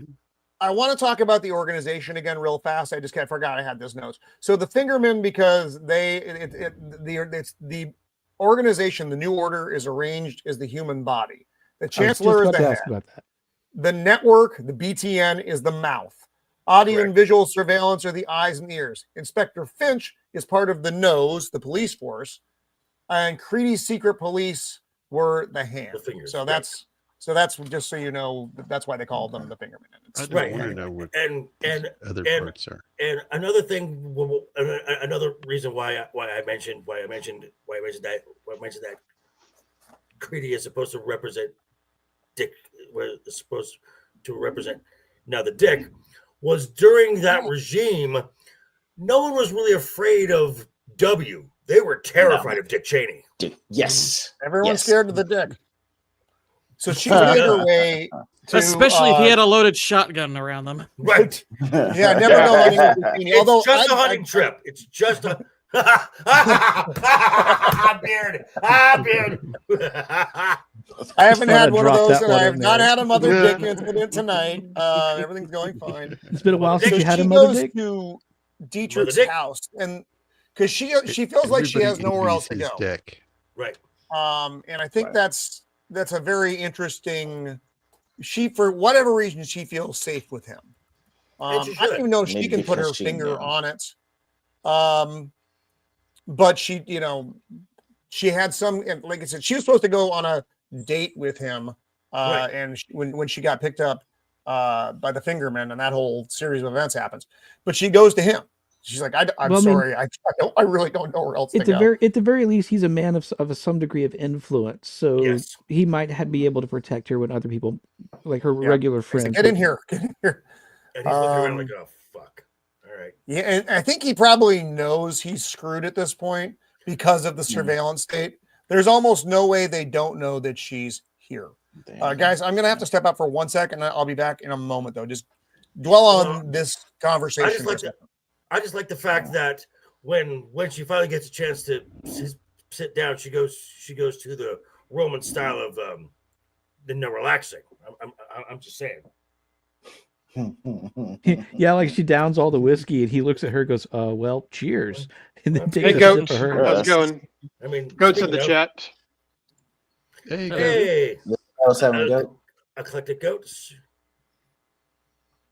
You know what, Pops, and you're not wrong. Yeah. It's also funny. He mentions that, I'm sorry I came here. I didn't know what to do. He's like, well, if they came in, don't worry. You'd be the least of my problem. Of my concerns. Yes. Yes. That's called foreshadowing, folks. That's called foreshadowing. Cheney was a V for That's vice called president. prophesying. Uh-oh. It's all coming together now. My gosh. That's what I thought, Boosh. Yeah. But yeah, this is actually it's a pretty cool scene. I like his character a lot. You learn a lot about him love his here. character. Stephen Fry he's a pretty dang good actor. He's huge. He's actually a rather enormous person. He's something like 6'7". Yeah, he's really tall. Yeah, he's a big guy. And Natalie's tiny. Oh yeah. Yeah. She's a Lyman one. D. Hey, Devin. He does a really good job in this scene, in this role of playing I will somebody say who's this. so subdued.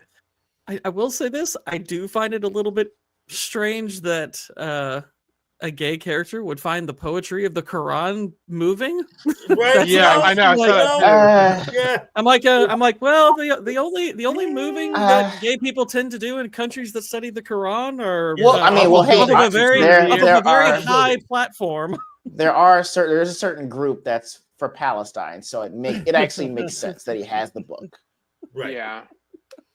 His room of forbidden things. His room of forbidden things is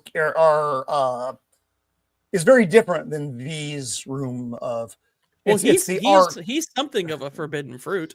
Yes, he is. Well, he himself bump. Thanks for stopping by, Goat. So I know. So I know that we've just talked about certain. Thank you. Actors here and there. The collective cast of this is fucking amazing. Oh, they are. Yes. Yeah. Oh yeah. So now she realizes she sees the gay stuff on the wall, and she's like, oh, and then he says, see, if the police came here, you are the least of my concerns. Mm-hmm. And so this shows a level. This shows a level of trust that he has with her, and that because he's showing her, I'm in way worse than you are. Yeah. He literally throws it all out there, and there's no coming back after this. But so now this is Dr. Diane, whatever her last name was. One of the names on the list of the people who were at correct, but they don't know that yet. No, not yet. Because she's using an assumed name now. That's yes. Oh yeah, that's right. He's brain. The detective is visiting her now only in the capacity of she is doing corner. Like Q or Quincy. Right. The flower. These people don't know that I'm reference. surprised. Everybody knows who they Quincy weren't is, right? eating something. I do. And I'm surprised they weren't eating anything in that scene. Oh, because yeah, it's in the if you're in a mortuary, in the morgue, yeah, someone's always got to have a sandwich, a tuna sandwich next to the body. I'm not gonna lie, that kind of is almost a thing. Like if you take a cadaver course, it's odd how hungry you get. It's weird. Yes, I know. I remember too. Yeah, I mean, it's a very morgue weird. is like the one place where the tuna sandwich is not going to be the worst smelling thing. Exactly. Yeah, it's just. We all remember Wow. Wolfen. Ego, we're getting to talk some more about your status on the Wednesday after this now. Okay. All right, so now we're going down the Lark Hill Detention Center staff getting scratched off. Dead. Ba-dum-bum. So the priests, the commander, who was that guy? Other people we don't know, but Right. Okay, yeah. They got anyway, they're knocked off. Not knocked up, but knocked off. And then there's Dr. Diane Stratton, the last person on the list. They don't have a picture. They don't know who she is because she changed her name. But they don't know. Now they're doing the research and trying to figure all this shit out. there she is. Bum bum bum. And now we make the connection at this point because we're like, obviously, oh, okay, got it. And she's got her journal, and now I think at this point they've figured it out, and so now they're like, oh, this is a beautiful scene. I love really this scene. This was great. She wakes up, and of course, V's doing his thing, hanging out in the room, being creepy because that's what he does. Are you going to kill me? Yes. Yes.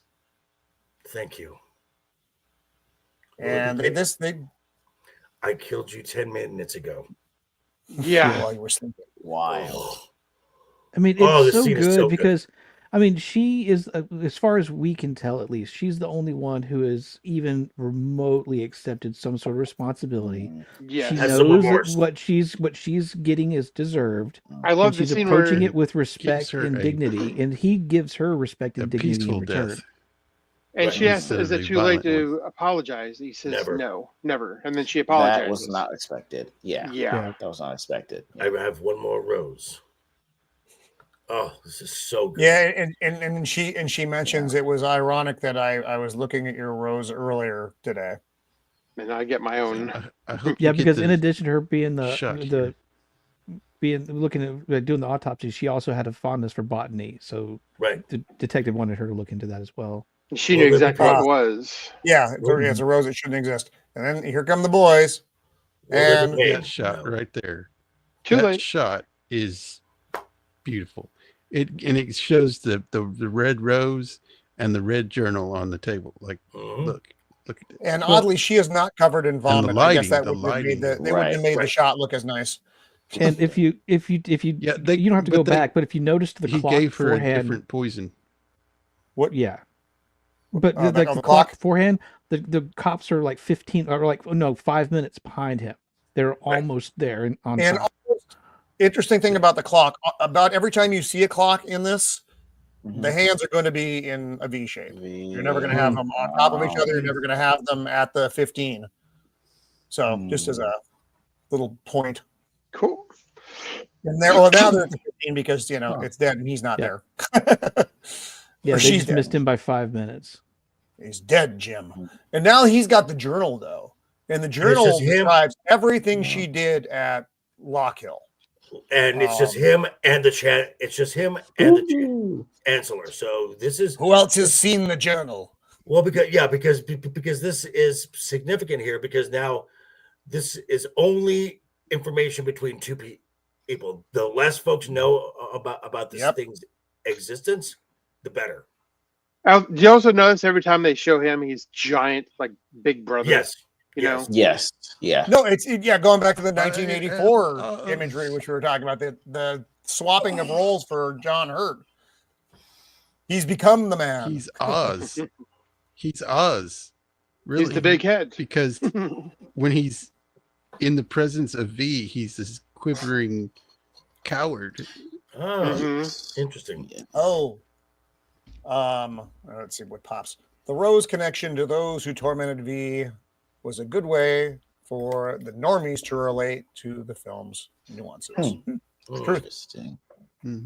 So he tells them to get rid of the journal, and everything in it is obviously lies that can't make their way out into the public. I love John Hurt, and again, we were talking about performances here, right? So Hugo Weaving gives this incredible, largely physical performance, and all his lines are dubbed in. They tried doing the mask thing with the mics, and it didn't work out. So he had to dub all those lines again. So he's conveying it through his voice, through his body motion, and then John Hurt, for 99% of the movie, is just a big fucking head. And yet he is detestable. He is a horrible, horrible person as this giant head. No, so now we're seeing he's reading the journal now, despite the which of course, if you tell someone not to do something, they're going to do it. Obviously, easy. Even though he thinks he has total control, he does. Right. The Chancellor completely thinks they are. I control all of these people. So now you're getting the narrative from her. They thought they were doing the right thing at first, cure diseases, and but the people they're going talk about who they have here. They have the homeless, they have the Muslims, they have the homosexuals, they have political prisoners, they have the undesirables. I may have a boob shot in here. I have to be careful. I don't. There are some naked people and dead bodies. You have to forgive me if I didn't get it out. I'm going to zip past it. Please don't block. And this is and this the is whole where crew. And this is where she is brand new. This is at the forefront of this. She thinks they're doing good work, and she looks down on these folks like your sacrifice is going to make humanity. Do they even know what good they're doing? Is what she questions them. Right. Yeah. And because she thinks they are trying to cure something, a disease. Right. Yeah. Hello, honey. Prothero. And Gee, what again? That's awful. Shadowing. That is terrible. Oh my god! I remember this scene. Yes, yes. Exactly. I forgot about the Super Bowl ad. Yeah, and that was crazy. The Apple ad. Apple, which is now helping them, unfortunately, be 1984 through the surveillance state. Gee, I have to be so careful here. Men in masks and guns. What could possibly go wrong? Exactly. While all these other normies are, as Taylor Lorenz put it, raw dogging the air. Right? Wow. What in the fuck is she? What kind of strange mutant alien fuck creature is Taylor Lorenz? I don't understand. I don't know, but she unintentionally created the greatest term for breathing ever put out into the vernacular. Breathing is over. It's you are raw dogging the air. Don't say breathing ever again. Goes without saying. So dead bodies, more dead bodies. Okay, that's legal. Okay, isn't it her mother? And her mother is one of these. That's the actress. That's the actress. Yeah. That's the Valerie. Yes. Oh, Valerie, and we're gonna the Holocaust. We're gonna get back to. Yeah, it's totally reminiscent of Holocaust. So now the patients who have been given this treatment, all die except for one. Patient 5 or Patient V. 5. G. 5. Roman numeral V. Look at that. That's odd, isn't it? And here's poor man in a G-string again, emerging from the fire. And then she said, I looked in his eyes. Now we know why he was screaming. Well, I looked in his eyes, but there were no eyes. So this guy is completely just his senses have just been kicked up have just been dialed to 11. Well, okay, so that was one question I had. So is he actually blind, or is she more just explaining what she saw? She didn't see his eyes. Yes. I think he's being described more that because we've already been told that the treatment, whatever he was given, basically broke his mind. He forgot who he was, and so I think it was more kind of like shark's eyes, doll's eyes, sort of like vacant eyes, sort of thing. Yeah, because it's like it didn't make much sense to me that he would be blind. I mean, we see him like watching movies and stuff like that. No, it does not need more bats. does not need no bats, Stephen. You be quiet there. No, I mean, I took it more of, we hear everyone else how they describe V and not necessarily how V describes himself. So, I mean, I took it for it didn't matter. It's like, hey, this is what I wanted to see in that moment. I guess that's what the hard thing is saying it's a comic book, he's a superhero. It's like, it doesn't matter because it's what everyone else saw, which I get whether he had the Guy Fawkes mask, because it didn't matter. So I didn't think even think this part seemed as real to me. No, I was just thinking the same thing. You go, this is what she remembers. This isn't necessarily what happened. This is her version of what happened. Mm-hmm. I love that's that a great shot. That's a great that shot. shot is so cool. Mm-hmm. We don't have to get into this, but just a question for the everybody to ponder: V versus Darkman. Just thinking that. Burn victims with a fancy hat versus burn victim with a fancy hat. And an That's affinity rough. for the All right, mountain. Good night, Goat. Oh, good night, Goat. Thank you for dropping by. Very much See you appreciate later, it. Goat. Oh, Battle cool. cry. Nice. Not too far off. Right. Then he roars here, essentially. And you know why? Because the G string is climbing up. He's chafing. All right. We're having drinks again. Roman.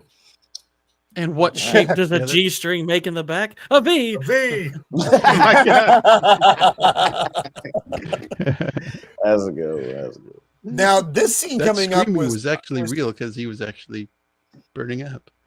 Well, it's true. Well, when the G string is solidifying in his crack. So he's having a sip. Eggy the blanket. And now Eggy the she's basket. Dietrich is making her the same food. Now it is a British thing, so it looks yummy. And I don't know if there was something that was left out, and because I can't speak to that, but he greets her the same way. Bonjour, mademoiselle, or something. Mm-hmm. They both greet her exactly the same way. They both make her the same food. So it's a weird thing, but it's funny because he's like, I'm V. Viva la revolution. Yes, Evie, I am V. I mean, for anybody like myself who didn't know the story, this being my first time watching this, haven't read the books. Correct. It did leave open a little bit of maybe there was a connection. Maybe V had resources out there, the other people that he could reach out and connect to, because they have led such kind of a similar life as far as collecting band. I got that vibe too. Yeah. But again, it's entirely, like I said, I never read the book, so forgive me, those watching the show right now. You're getting the straight movie review because I just don't. I never read it. I would think with all the kills that he had to have plundered the places that he got stole from, so he could have bartered to get what he wanted with the stuff that was in his place. True. Now I'm surprised that in the UK newspaper archive they would still have reports of this virus. So now we are at the. Go ahead. I think they make it so that the extremists did this. They blame somebody else. Right. So I think it would be for them to keep the record that this was done by somebody else. Because I mean it was utilized as propaganda, and it is exactly. It would be something that you would want to keep on record. From Pops, because I know Pops has actually read it. Genetically modified, so he'd crush Darkman. Okay, it's normal to do again. Got it. All right. So the expression he has right now is a man who has just put a bunch of stuff together in his mind and is going, "Oh shit!" Yep. Well, that time too many things have come together. It's time for the red lines. It's time for the red lines to start coming around. Yep. And so he's like, "Hey, can I talk to you?" And so he brings out the scrambler. That scrambler, funny enough, is just a. I'm pretty sure that's just a book light because I've owned that book light or something very much like it. I saw that and I'm like, scrambler. They just broke the clip off of it and like that's it. Good job. But it's still scrambler. To which I think is great because I would, these are police upholders of the law. But if they're going to be, so I'm wondering, is this something that Mr. Finch got illegally. He had to have gotten this illegally. Okay. It could have been something he pulled from evidence from a prior bust. Okay. He was pretty up there. I mean, on that board that he's on. That's he's sitting with the big boys. Get some things. Okay. And now he's legitimately. I mean, he's gotten this far in his career, which means he was around for back in before the world broke as well. Right. And he's asking him, how far would the government go to control? And that's the face he's making when he hears that question. And would you want to know? He's like, what do you mean? Would you want to know? If it was your own government. And the guy's like, yeah. And he's like, would you really want to know that? Mm-hmm. Because there is a thing of ignorance is bliss. I mean, yes. Not only that, I think we lived that way for. Go ahead. I was gonna say it's not merely that you understand the terrible truth. It's that by knowing, you're likely going to become a target of them. Right. Yes. Right. But I think we were all I'm speaking for myself here. We all, after the last 4 years, put a lot of lines together that we hadn't necessarily before. Things from decades past now became questionable as to motives and what was to be gained by other persons, not necessarily for the right reasons. So anyway, that's me. I felt like him like about 3 years ago. The funny surveillance vans. Graffiti. And now in this place, that's like a big no-no. Wait, what? Holy crap. Sorry, Pops. I know. Here. I'm fixing it. There you go. Okay. Sorry. Okay, you're fixed. Well, you're not fixed. Not like a cat. That would be bad. Anyway. So now we're back at the big meeting of the minds here. Chancellor's just pissed. I think he's threatening Creedy at this point. Oh, I lost my page. No, there's my page. I found it. Basically, you don't get your shit together. Are we not yet? No. Okay. I honestly don't remember what this meeting was about. It's basically the same shit. So let's look at it from that perspective. Now we're back with Dietrich and Evie, though, and this is the crossing the Rubicon. I know I'm. Oh yes. This is it. This is going to be. I threw out the government approved script and did something else. Okay, and so I'll be honest. Okay, so I think this is really cool. I think him believing he can get away with this is just ridiculous. Insanely naive. Because what I was expecting as this was playing out, I was like, okay, it's not merely an act of defiance. He knows what's coming, and he's maybe prepared for her a way out afterwards. He's like, they're going to be coming for me. You're going to have to get out here, but I wanted you to see this and, to keep hope and whatever. But it's like, no, he thinks he's going to get away with it. I'm like, why would you think that?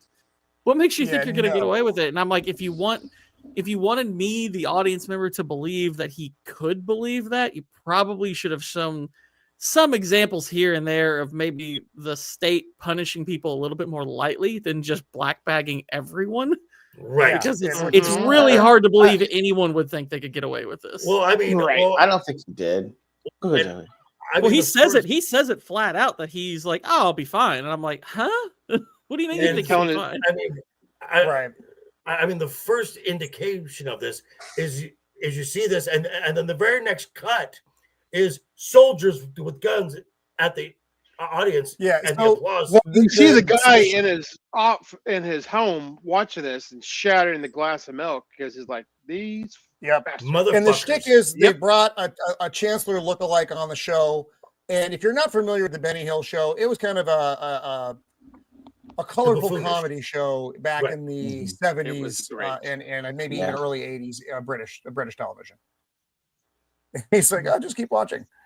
He's like, okay. Worried. Yeah, applause. and everybody's laughing Okay, because it's in the chat.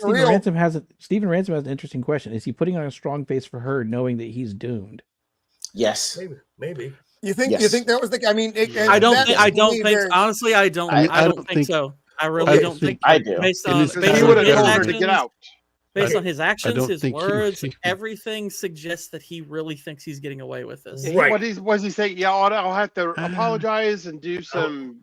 Because to me, it's like if he knew that he was going to get caught, he would have prepared a way out for her. He not let her go to sleep. Oh, Right. that's Yeah. true. That is right. an Because excellent point. because in the very next scene, he's talking to his agent, and he's like, "That's what I pay you for." Yeah. All right. No, I hadn't thought about that. As soon as you bring up the Evie point, he wouldn't have put her in danger. No, right. Intentionally like that. He really thought he could get away with it. And the crowd loves it because partially because in their heart, because for a lot of them, they know this is true. They know this is true. So the Chancellor comes off as a bumbling fool. Right. And they rip off they're both that's right. Yeah, they take off V's mask at some point, and it's the Chancellor. That's the part of the joke. He's the terrorist. And then you have the two Chancellors. The terrorist. And so they killed them both, and everybody's happy. Yeah, they definitely made his in that sketch. They definitely made the Chancellor lookalike's hair a little bit early to mid 20th century German influence, Maybe. shall we say? Maybe. That a certain painter had. Yeah, a There we certain go. painter. A certain Austrian artiste. The Austrians, big fan of the arts. The Austrians. So now, not Dietrich's a fan of talking to you menorah about- teas. No, not so much. It's like that'll be fine. But literally, like minutes after this airs, Evie, hide. and he's like, "Oh fuck!" I Now did a whoopsie. Yeah, right. May have overstepped. May have overstepped just a tiny bit. Calculated. Not so funny now, funny man. Funny now. Yep. And that's Creedy comes himself. Creedy comes himself. That is significant. Yeah. Well, he's such a big person too that Right. it has to,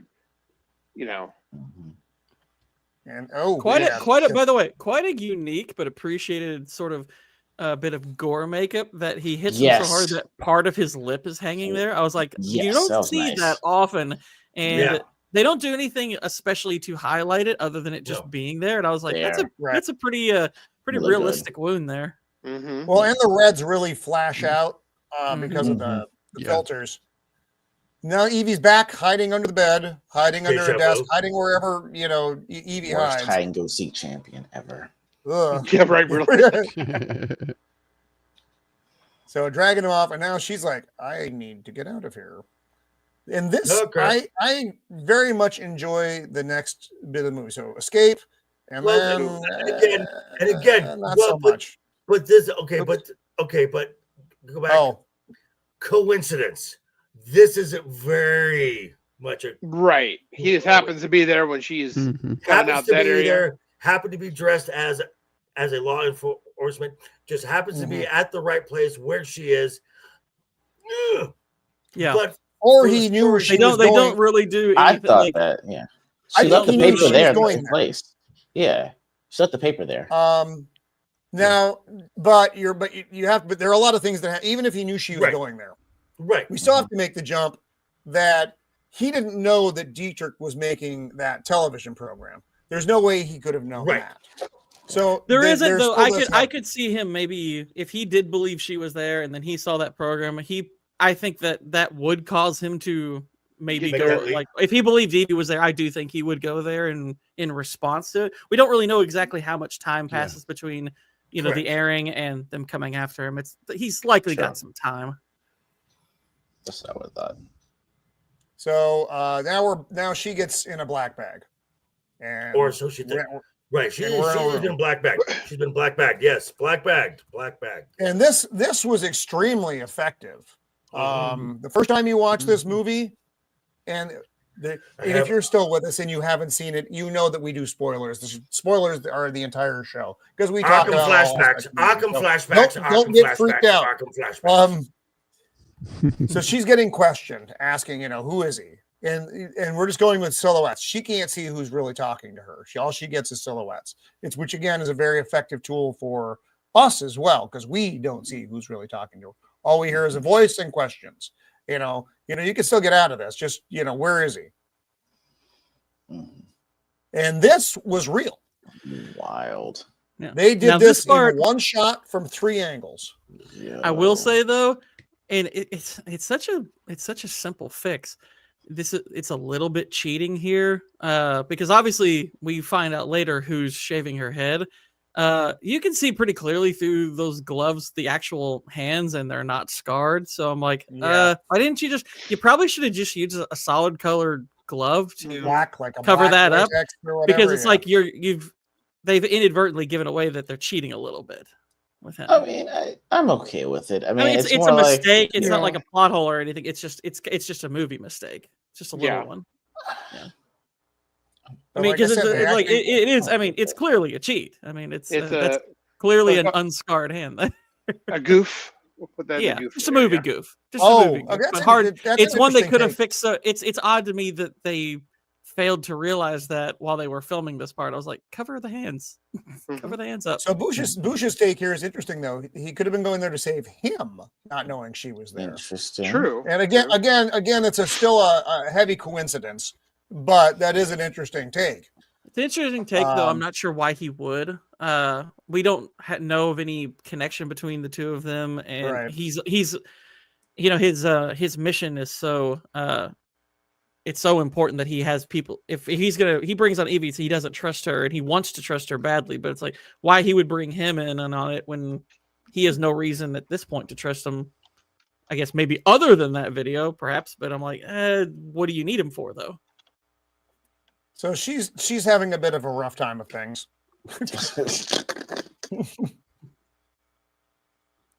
Whatever the gruel is getting shoved in through the window. There's a rat. Hey, baby. So that, I mean, it's uncomfortable living. I don't know if we really get an appreciation for how long she is here. Because I mean, she has no sense of time in this place. Yeah. There's no windows, there's no clocks, obviously. So all she knows is the food comes through the door and people question her randomly. And then she digs in this hole where the rat comes through, which for reasons I'm not quite sure plot requires it. And she finds this little scroll in there. And this I don't know what she's complaining about. In New York City, this is a $500,000 a year apartment.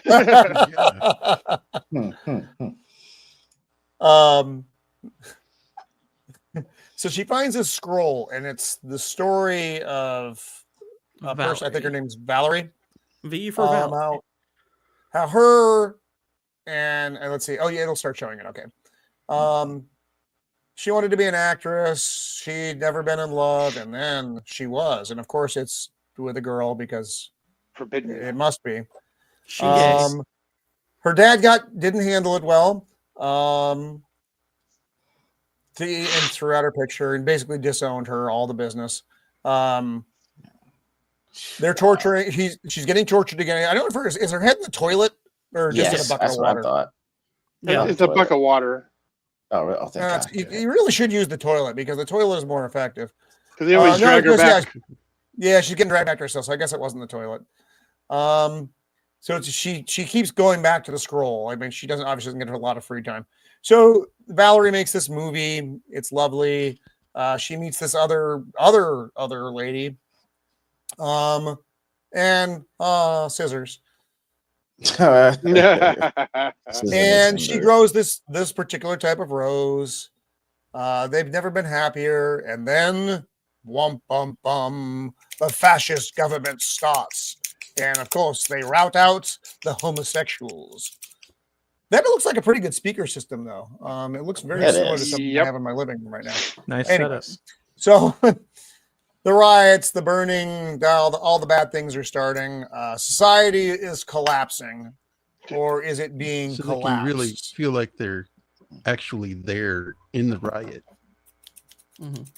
With those. So speakers. Evie's getting questioned again and again. They're like, if you don't talk, they're going to take you out behind the shed and shoot you. Basically, is the gist. Pretty much the chemical shed. Now, at this point, I think the gays have been outlawed by not too subtle symbolism here. Although, if I'm not mistaken, a certain president gave a speech like 2 or 3 years ago. That very much looked like this. I do want to point out that this shot right here, and I have to imagine this is intentional given some of the like heavy religious overtones, is he's framed like a saint with the halo of light with a big circle behind him. Yeah. Yep. Yeah. Obama. Oh yeah. Oh, like a religious painting. Yeah. There you go. Hey. Oh my. So anyway, so the gays have been outlawed. And now, oh no. And of course they come for her. And now Evie's having flashbacks to when she was a kid. It's all happening, or she's seeing it again. But go back. Go back. For your protection. Oh, yes, of course. This is the government's always trying to protect you. Yes. We're just although it's funny, to stamp out V for venereal diseases. That's the V we don't want. And so she's just waiting. She's just waiting for them to come because she knows they're going to come. And then they take her. They shave her head too. And now we're seeing images that you think are just being reused from the earlier in the movie. They are, because she was in the line with. Well, they are, but it's the same. It's the same picture, so to speak. It's the same facility. I actually looking at this part, it kind of makes me want to go back to that scene a little bit ago with we don't have to do it here. I'm just talking about whenever I rewatch this of them dumping the bodies, because when you asked about the one, it's like, is that the mother or is that the actress? The woman they dumped to the hole had hair, and she's had her head shaved. Did she? So I'm curious, is that a movie mistake or was that the mother? Because they do have a similar look to them. So now, actually, I'll be on the lookout for that. I can't do it, but so anyway, now you tortured all the same business. And she's dead, well, she's going to be dead soon, so she knows. So she's writing out her manifesto on toilet paper. Story. Toilet paper. That's some very sturdy toilet paper. Right? It is. I'm going to tell you straight up, that British paper, I wouldn't want to wipe my bum with that. That doesn't have the cute little fluffy bear on it. I'm willing to bet. So I think Evie's getting to the end of it now. You know, I'm going to be dead soon. I don't know who you are, but I love you. Blah blah blah. It's a tear jerking kind of thing going. And speaking of tears, there it is. It was in the her toilet. Shivering while reading this was ridiculous. Great too. Like her forgetting all that's happening, they're literally shivering, but just no, she's just And she again. I make fun of it a little bit, but Natalie Portman does a nice job conveying the emotion while reading this. And now she's back, and that story of Valerie has now changed her. It's made her more defiant, which is what kind of the whole point of this has been. She's without fear now. Interesting. Go. Interesting thing in this scene here. This is the first time when she's questioned where you see her questioner's hands. You never saw them before. And you see these gloves. Yep. Oh. And also her demeanor is very different. Yes. She's not shrinking back.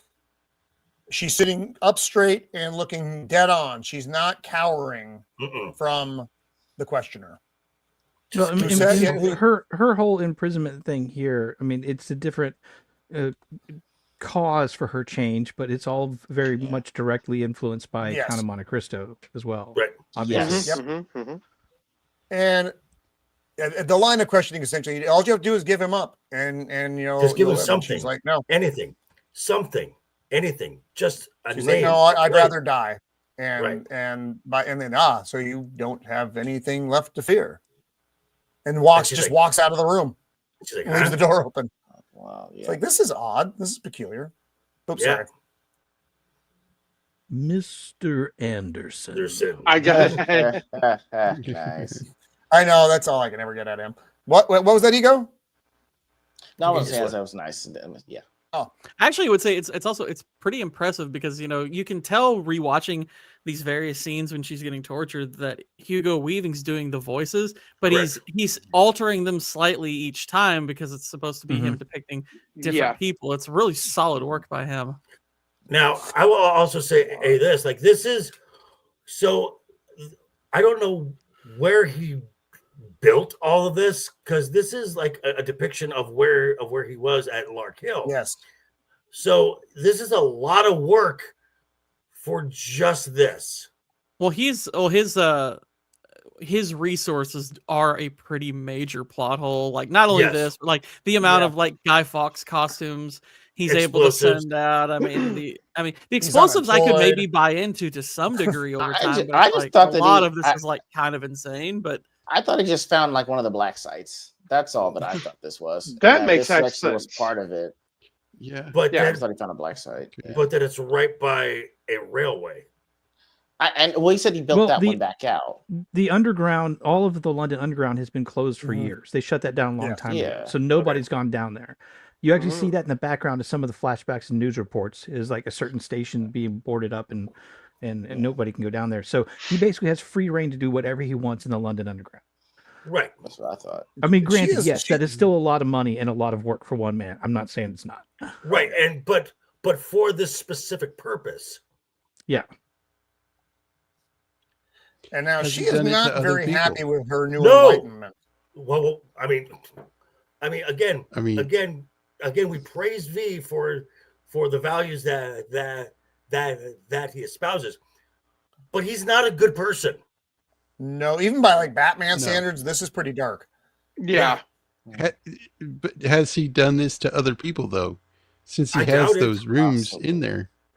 No, because he kind of makes a point of saying, everything I needed you for this all to work. Ultimately, we get to that, and that's why he did this. He needed someone when I saw to you. Mm-hmm. You're sick. Again, not happy with her enlightenment. Evil. You're sick. You're evil. She's not wrong. We got a little bit longer. Sometimes if you could actually get a woman in line this way, I think go for it.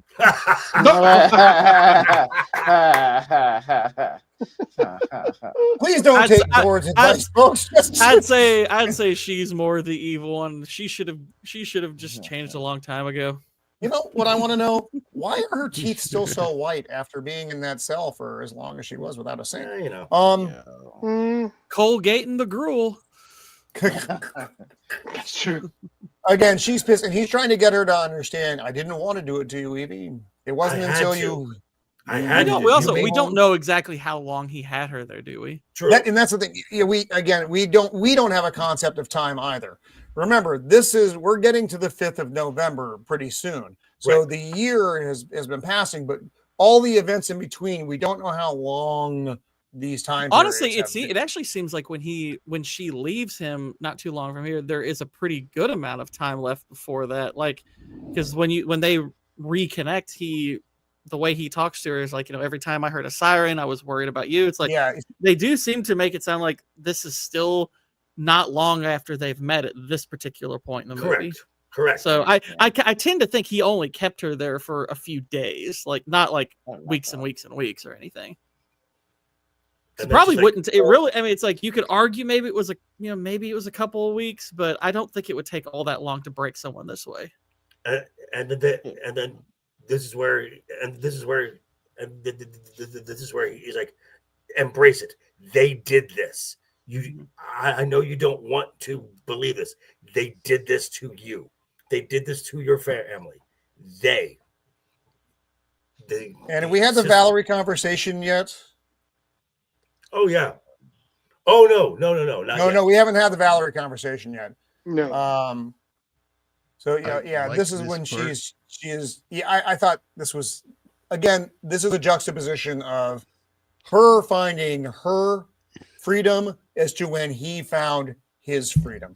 Very different environment. He was reborn in the fire, reborn in the rain. Started the fire, and hers is like a cleansing of Nice. getting washed away. And she didn't have basically to wear the emotional crescendo of the film. Correct. Yes. Yeah. She's dressed like Toppy. Somebody give her a sock. V has given me a sock. Oh, Boosh, I love you. Oh, that's fantastic. Evie is free. So now we're a little bit. I don't know if it's the next day. This is but the conversation. This is yeah. So she's like, I can't stay, but she's like, was she even real? And he's got a whole little shrine dedicated to her. Yeah, she was in the room next to him. Yeah. Yep. Yeah, that's how he got the notes, as they were passed to him. Right. Yeah, she was also she was another client of Lark How Hill. did he hide Rock that Hill. in the G-string? That's a good question. I don't know how he smuggled that out. You know where he smuggled that out? Prison He wallet. wore that uncomfortable piece of paper up his ass. Purse. Up my ass. He pulled a Christopher Walken. You know. Christopher Walken funny with that watch up his butt. And so, yeah, Evie's like, yeah, I can't stay. So now out on the street. Then he says, if you would make me one promise, if I can see you again before the 5th. Yeah. And she's like, all right, I'll try. Sure. And he gets, And now he kind of freaks out here, though. He didn't expect. He hates himself for what he did to her. I think he knew. You think that's what it is? But absolutely, Yes. yeah. I think he hates himself for what he did to her. Because he has fallen in love with her, as he later reveals, and you can even kind of see like his, and we brought up earlier, her kind of demeanor changed, in that cell she was standing upright. When you see him after she's had her, moment in the rain, he's much more hunched over and looking upset, and his voice, affects, sorrow. So yeah, I think very much that he is regretting that he did what he did to her, or at least that's what it took. That he had to be the one to do it to her. Okay. Yeah, because I don't think he regrets, that she emerged from it the way she did, obviously, but the fact that he actually had to do that. Yeah. America's troubles with conflict, Second Civil War drags on. We're not there yet. Not there yet. Well, not a hot war anyway. But Steve and Iron Man just won't stop. The head guy, Hey, can you go back to that one back? I was trying to read Jeez, the Booch. Clerk. God damn it, doctrines. Holy shit. Yeah. but this is before this. The this is June. Oh, the date's here. Head June guy. 17th. Summer of Love. Got it. All right. the head guy was saying we need to get these people back in line. We need to get them afraid again. Yeah. So then they just start pumping out the propaganda. Yep. They need to And that's understand basically the whole why point of they that. need us. Yep. Yeah, we don't want to lose control. So we do get a date here. We do get a date reference here. It's June 17th. So it's a minute before Evie and V see each other again. Right. And but now, so they're churning out all the propaganda again, but the people are more more like bullshit. Right. They aren't believing it now. They're watching it. This is like what they try to do to us every winter. 4 years. Now in the last 4 years, they try to do this shit every winter. They try to throw, it's coming for Christmas. You better have small gather, fuck off. And that's what they're all thinking right now as well. Yeah. Trump's going to be dealing with so many viruses on January 21st. Oh, it's not even going to know what's hit him. that? Now she's just blending in. And back to the Booklight. Book reader. Booklight. And there's a name that pops up that they are looking for. This name, William, what is it? Rookwood.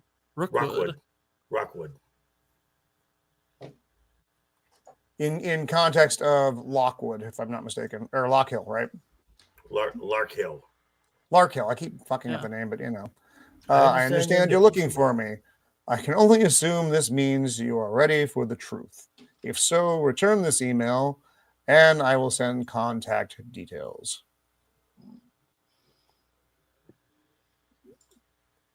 And this is the victims of St. Mary's. What a grim place. Right. Considerably. Yeah. And they see him, and they come close. That's close enough. Gives a little scrambler. Which is wild Yes, because he had the blind cane. Mm-hmm. Yes. and now he was he was like, he said, so you have the facts. Oh, Inspector, you already have the facts. What you need now is a story to put it all together. And then he's like, well, the world was collapsing, and up and coming Young political figure takes advantage of it. Mm-hmm. Religious and a part of the conservative group. Again, not too right. Light on the symbolism there. Right. What if there was a virus so powerful, so deadly that to use this weapon is not on another country, but on the country itself, and where you have the only cure, a miracle cure, and it came from a place called Che. I can't remember the last. Out comes a spider. Now this is where Creedy gets his ass handed to him by the boss. Not yet. Yeah? This is where am I still getting ahead? Yeah, this is still him telling Oh, we're still in flashbacks. I apologize. He's the one who came up with the idea of unleashing it on the population. Yes. I'm sorry. Yes. And and collecting the peoples, and which again, St. Mary's. Which again created fear, chaos. So in that moment of uncertainty, you would turn to government. Yes. Terrorist attack underground. All these things happen all at the same time. Which is what Finch was already had this. Right. He started to piece this together in a landmark discovery, almost by a miracle. And again, they got it wrong. The Norse Fire Party. Right. What a name. Louis Prothero becomes insane. Leading stockholder of Viadoc becomes new voice of London. Shocking. All the money to be made. Big Pharma. Scapegoats. Patsies. That's a grim place to meet. And off he goes. Yeah. Oh, and another great scene. Yeah, definitely. I want Sutler. Creedy's a bit of a botanist. And why would I do that? Because it's the only way you're going to stop me. Yeah, so he wants Creedy to turn over the boss, the Chancellor himself, and that will make him stop. And he's put on what was he? He was playing music. Did he drop music to? Yes, he did. Beethoven, I think. To blur the something like that. Yeah, it was either Beethoven or House of Pain. I can't remember. Hell.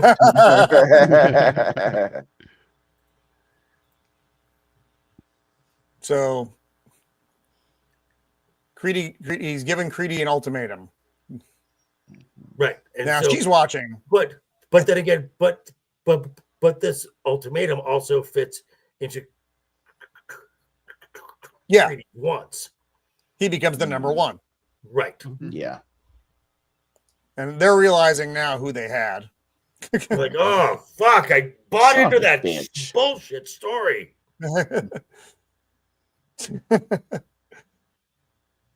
And now we have open in the daylight. People are putting up the graffiti. Yeah. Now it's been a little bit of time now, but Evie finishes up for her. Wow. Evie still got the haircut though. Sinead O'Connor, she's kind of going with it. Well, it's a smart move because her hair made her more easily identifiable. So. Yes, and we actually get a conversation about that in a minute. Oh, this is cool. The dominoes. The dominoes. Yes. And this is where the truckloads. I read about the domino. And this is where the inspector is playing it out. This is exactly what V wants. Chaos. And in the midst of this chaos, Sutler will do the only thing Sutler knows how to do. Force. Yeah. The dominoes. It was 22,000 dominoes, and it took 200 hours to set up. Woo! Yo. That's a lot of dominoes. That is. And as the dominoes are going up, you're getting the whole, everything is kind of coming unraveled here. Right. But Finch is just kind of letting it go. Until someone does something stupid. Stupid. Yep. Yep. Yep. Anarchy in the UK. And when he says somebody does something stupid, he doesn't mean the citizenry. He means the government. Right. And that's going to be the thing that makes the people rise up, which is going to make the boot come down from the government. Right. Yeah. Right. Now, I'll be honest here. This montage sequence, I'm not a fan of it. I think this. Well, okay. I think it would have been more effective if they were actually showing this stuff happen without the narration, without just telling you exactly what it all meant and all that. This is the kind of thing I think you show, you don't tell. Exposition, you mean? Yeah, it's just, and I mean, the domino thing, it creates an awesome image. I know. It's kind of self-indulgent a little bit. I don't hate it necessarily. I thought it was like, I thought it was more Guy Ritchie-esque. Explain the thing that's happening while it's happening. I'm okay with that.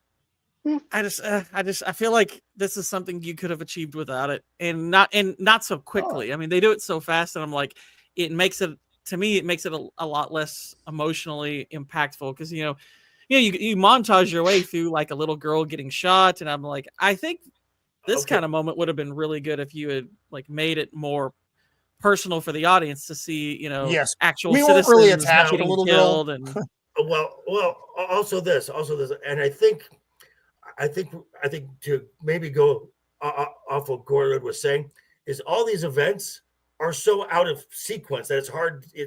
You're to set a timeline. Stephen Walton, hello, sir. Hello, welcome as well. Hello. And then you get, and now you get to. It's just going to take someone to do something stupid. And this is the something stupid. The patrolman catches the little girl. Fingerman catches the little girl doing the graffiti, and guns are down. And that's the something stupid. That's the something that the people are not willing to tolerate.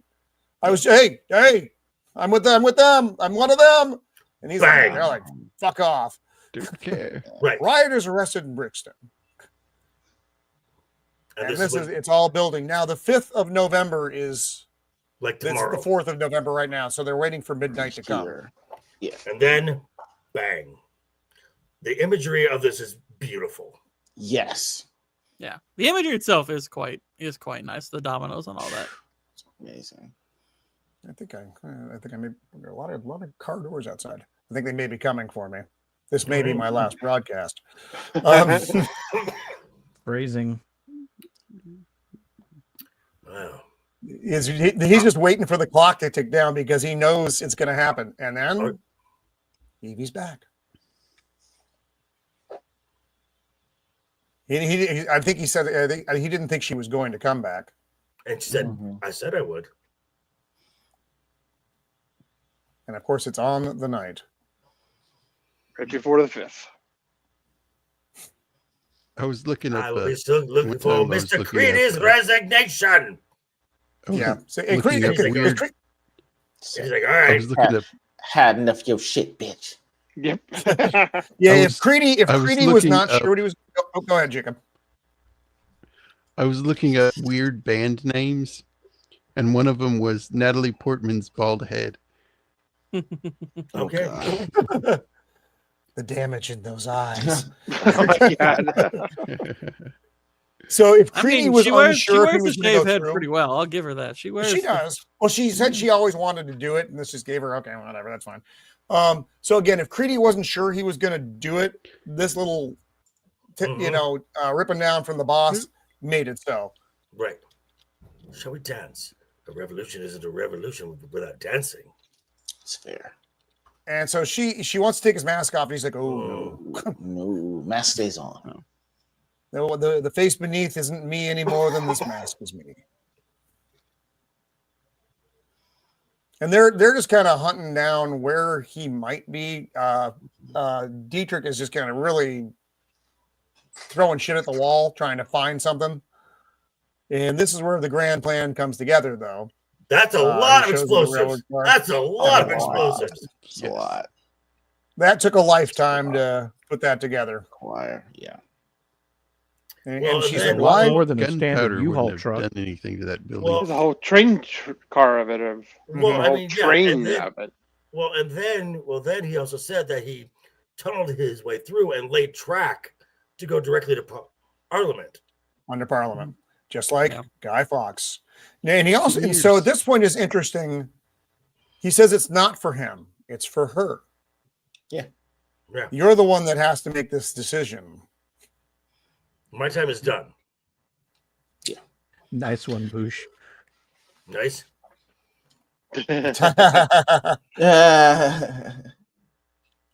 Actually, there's a little bit of imagery in what. Yeah, you're gonna have to go ahead. Go. I was gonna just say there is a little bit of imagery at the end when she's standing with the inspector that kind of reminded me at the ending of Fight Club. Of the end of Fight Club.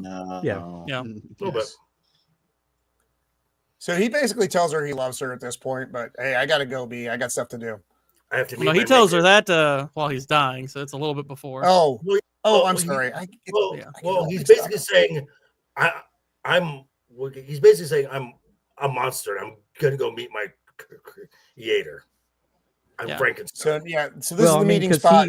He literally is a product of the government. So yeah, he's going to meet his creator. Mm-hmm.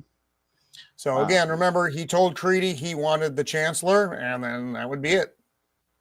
And he's right there. And I actually didn't think he was going to come through with this. I thought he was just going to hand him off someone else in a bag. No. But no, in fact, it is the Chancellor. Right. Out in the world and terrified like a little rat.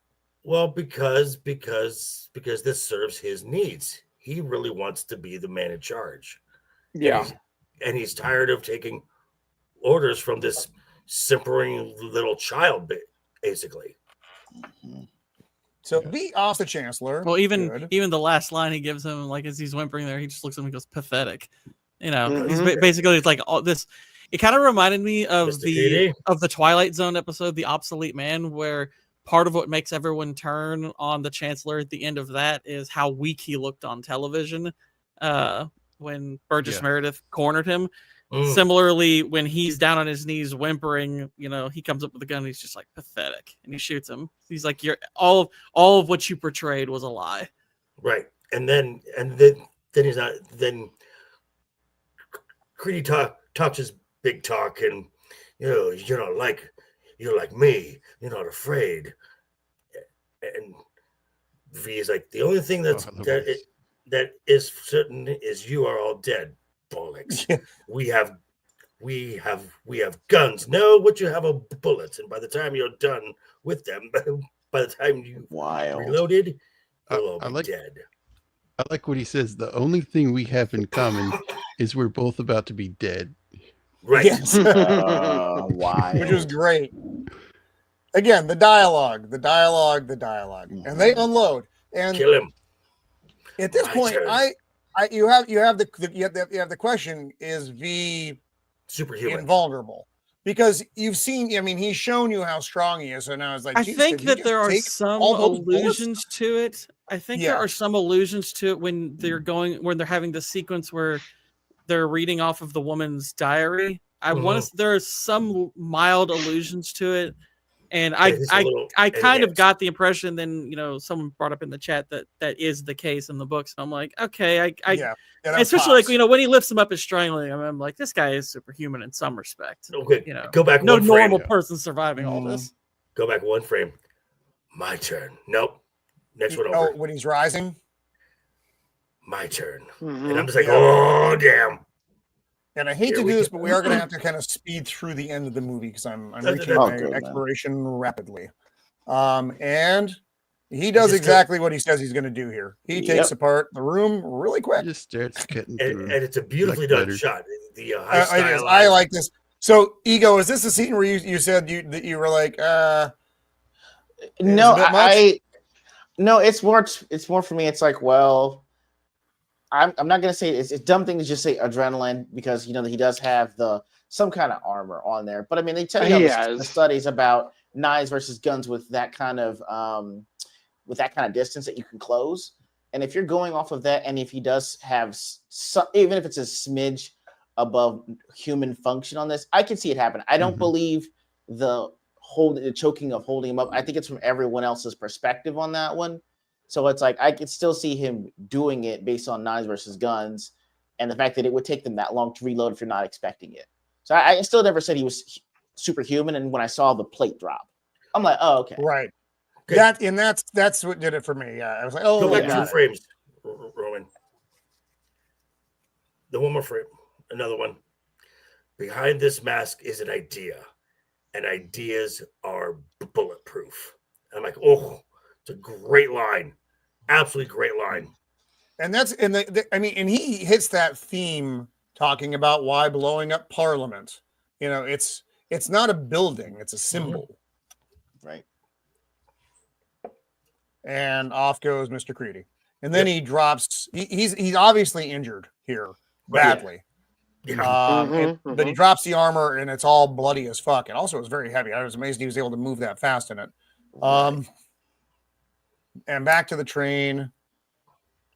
And Natalie's, the clock, she's a ticking. I like that the things that are containing that stuff say British fertilizer, not just fertilizer. It's specifically British fertilizer. So it's whatever the Brits eat that makes up the fertilizer. So this stuff's going up bad. Well, it's just more polite than normal fertilizer. Right, exactly. It's fertilizer with an accent. It's posh. So V's on his way out. This is where the whole "I love you." This scene says, was, and I like that the last thing where she says, "I don't want you to die," and he says, "That's the most beautiful thing you could have given me." Is because, and I like what that implies. That he has lived basically this life for however many years as this kind of figure. He's fully aware that he is kind of a figure and that he is more an idea. Her telling him, "I don't want you to die," is personifying him in a way that makes him more of just the individual. It's that inch that they were talking about earlier that, he has. And I was like, that's a really good last exchange between them. I like that. It is. Yeah. And the emotion in the scene is good. Where they lose it with like I said, you said with the montage and little girl, we weren't really attached to her. So when that happened, it was more fast moving, just, but you didn't really care about the little girl. You cared about what was going to happen because of it. But anyway, so now we're at, he sent masks. There was like 100,000 of them. There was just a tremendous amount of masks and capes out. And so they are marching to Parliament to be part of what is going to happen as he requested. The last domino. Not just representative. Hey, step away from that. Oh, shut up. No. And she's like, step away. No. I'm like, oh, even you still got that balls in there. And these guys are panicking. They're not sure what to do. Right. They don't want part of V's plan was he destroyed the chain of command. Correct.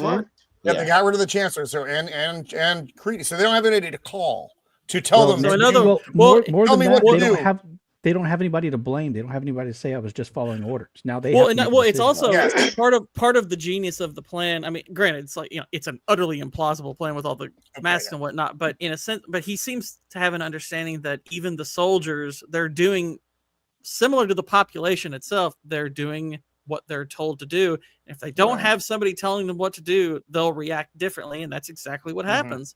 Right. And then she pulls the handle. And I very much enjoyed. And the song in the 1812 overture starts to play again. Now, I like the fact that as the master coming off, you see the parents, but then you see all the folks who have died. It's a mix of living and dead because beautiful. Yes. Well, see, I like that not only that they were there in either you can take it they were there in memory, but also kind of going back to what Stephen Ransom said earlier is we might also not have just unreliable narrators, but an unreliable camera. So we might not have been seeing exactly what had been happening in this world. Okay. True. So you got the parents, then you got Stephen Fry. There she is again. Glasses girl. Right. Yep. The actresses. And then, V's. Beautiful. Great film. And great it was. film. And that was a very fun movie to look at, to watch again. I hadn't seen it in a long time. And get into watching it. It's one of the movies from the early 2000s. You forget how good it is. Yeah. Because like movies like The Matrix, I've seen The Matrix a gazillion times. I haven't seen V for Vendetta a gazillion times. That's Equilibrium is another underrated film. I haven't seen that movie in a really long time either. So watching that again, it would probably be a really, experience. But sadly, our time has expired for the evening, my friends, and I thank you for spending your time with us and this panel. All of you, I'm not going to get to traditional what's coming up because I got to go myself. Actually, let's run through it. Run through it. Don't dawdle. Joker. Tomorrow, I believe I'm going to be on with Pops for his new Friday morning show for a brief stint, and you can catch me next week with this guy right over here, and our friend Matt for Wednesday Night is Overbooked, talking about the world of the WWE, and I'll be back here again next week. Right on. Jacob Ironside, what do you have coming up, my friend? All right, tomorrow night I'll be on Potato Raven's channel at Quiz Night, and then Sunday at 4 p.m. East Central, I'll be on Fermented Cinema's channel talking Equilibrium. And then Tuesday, nice. Tuesday on my channel we'll be going over the movie Die Hard. It's a Christmas movie. Oh, Don't tell me it's a Christmas movie. It is. Blair, my good friend, what do you have coming up, bud? You can catch me Monday on the Creative Blue Collar Show. We talk news and music. I've been on Zach's Wednesdays What's Going On show. And you can catch me here about every other week with the Roman. So nice. Gord King, thank you for hanging out with us tonight, my friend. Oh, no problem. Thank you for having me. This Monday on MMM, we're going to be talking Alien Covenant. And also, if you head over to either X, exactly. If you head over to, if you look at my profile on X or my community section on YouTube, I am running a poll for what my next poorly explained video will be as I work on something else. It's down to the last two movies. It will either be Aladdin, the animated one, or The Matrix. Very different movies. Wow. The range there. Left Eye Ego. All right. So what do you have coming up? So current video about the 5 reasons that Ryan Gosling should be the next Black Panther is still up. Fantastic. Fuck Still yeah, getting that's some a traction. great video. So this Sunday, Shiro and I will be going over Ordinary Gains and about how she absolutely ripped my idea that I had 7 months in the making. Y'all hear about that? And Wednesday, I'll be with JV and Matt and Brad talking some wrestling. It's at 9 p.m. Central on Wednesday. Wrestling. Thank you for hanging out. And you and I need to get together and do a toy show soon because Definitely, I have a dude. pile, literally a pile behind me now. I didn't know if we want to do a night before, a toy before Christmas, or like what Santa brought us after. It's up to you. I know. We'll talk after because, like I said, I got like 27 things lined up now. Dude. Beard of Liberty and his friend. What do you got coming up, buddy? I'm sorry that nobody can see me stroke my beard right now, but I promise it's happening. The easiest place to find me is Linktree/Beard of Liberty. Linktree/Beard of Liberty. And right after this, in about 5 minutes, Squeak and Mouse and I are going to be live in 7 Days to Die. The zombies have attacked while I was not around, and now the house is falling apart. So we got to save it. 5 minutes, damn it. Not good. Well, again, thank you. This wonderful panel. Always enjoy you guys. And this was a great movie to review. And thank you to our chat. You guys were just wonderful tonight. So many good comments, so many funny comments, and that's what we really look for. And if you're watching again on Rewatch, please subscribe to everyone who's watching the show. Comment. Please like and subscribe and comment. And next week we will be back on Thursday, I think it's the 14th of this. No, 12th of December at 5 Pacific Standard. We're going to do a free range show, but we are having author Lance Nielsen on, also a good friend of ours from across the pond, talking about his book, Silver Screen Journeys. yeah. Kind of like Anthony Bourdain, but through movies. And Lance is always a wonderful guest. And we're going to probably talking about some other news as well. And then we have our big Christmas show on the 19th of December. But we got to get out of here because I'm in trouble already. So until next time, thank you and be kind. Goodbye.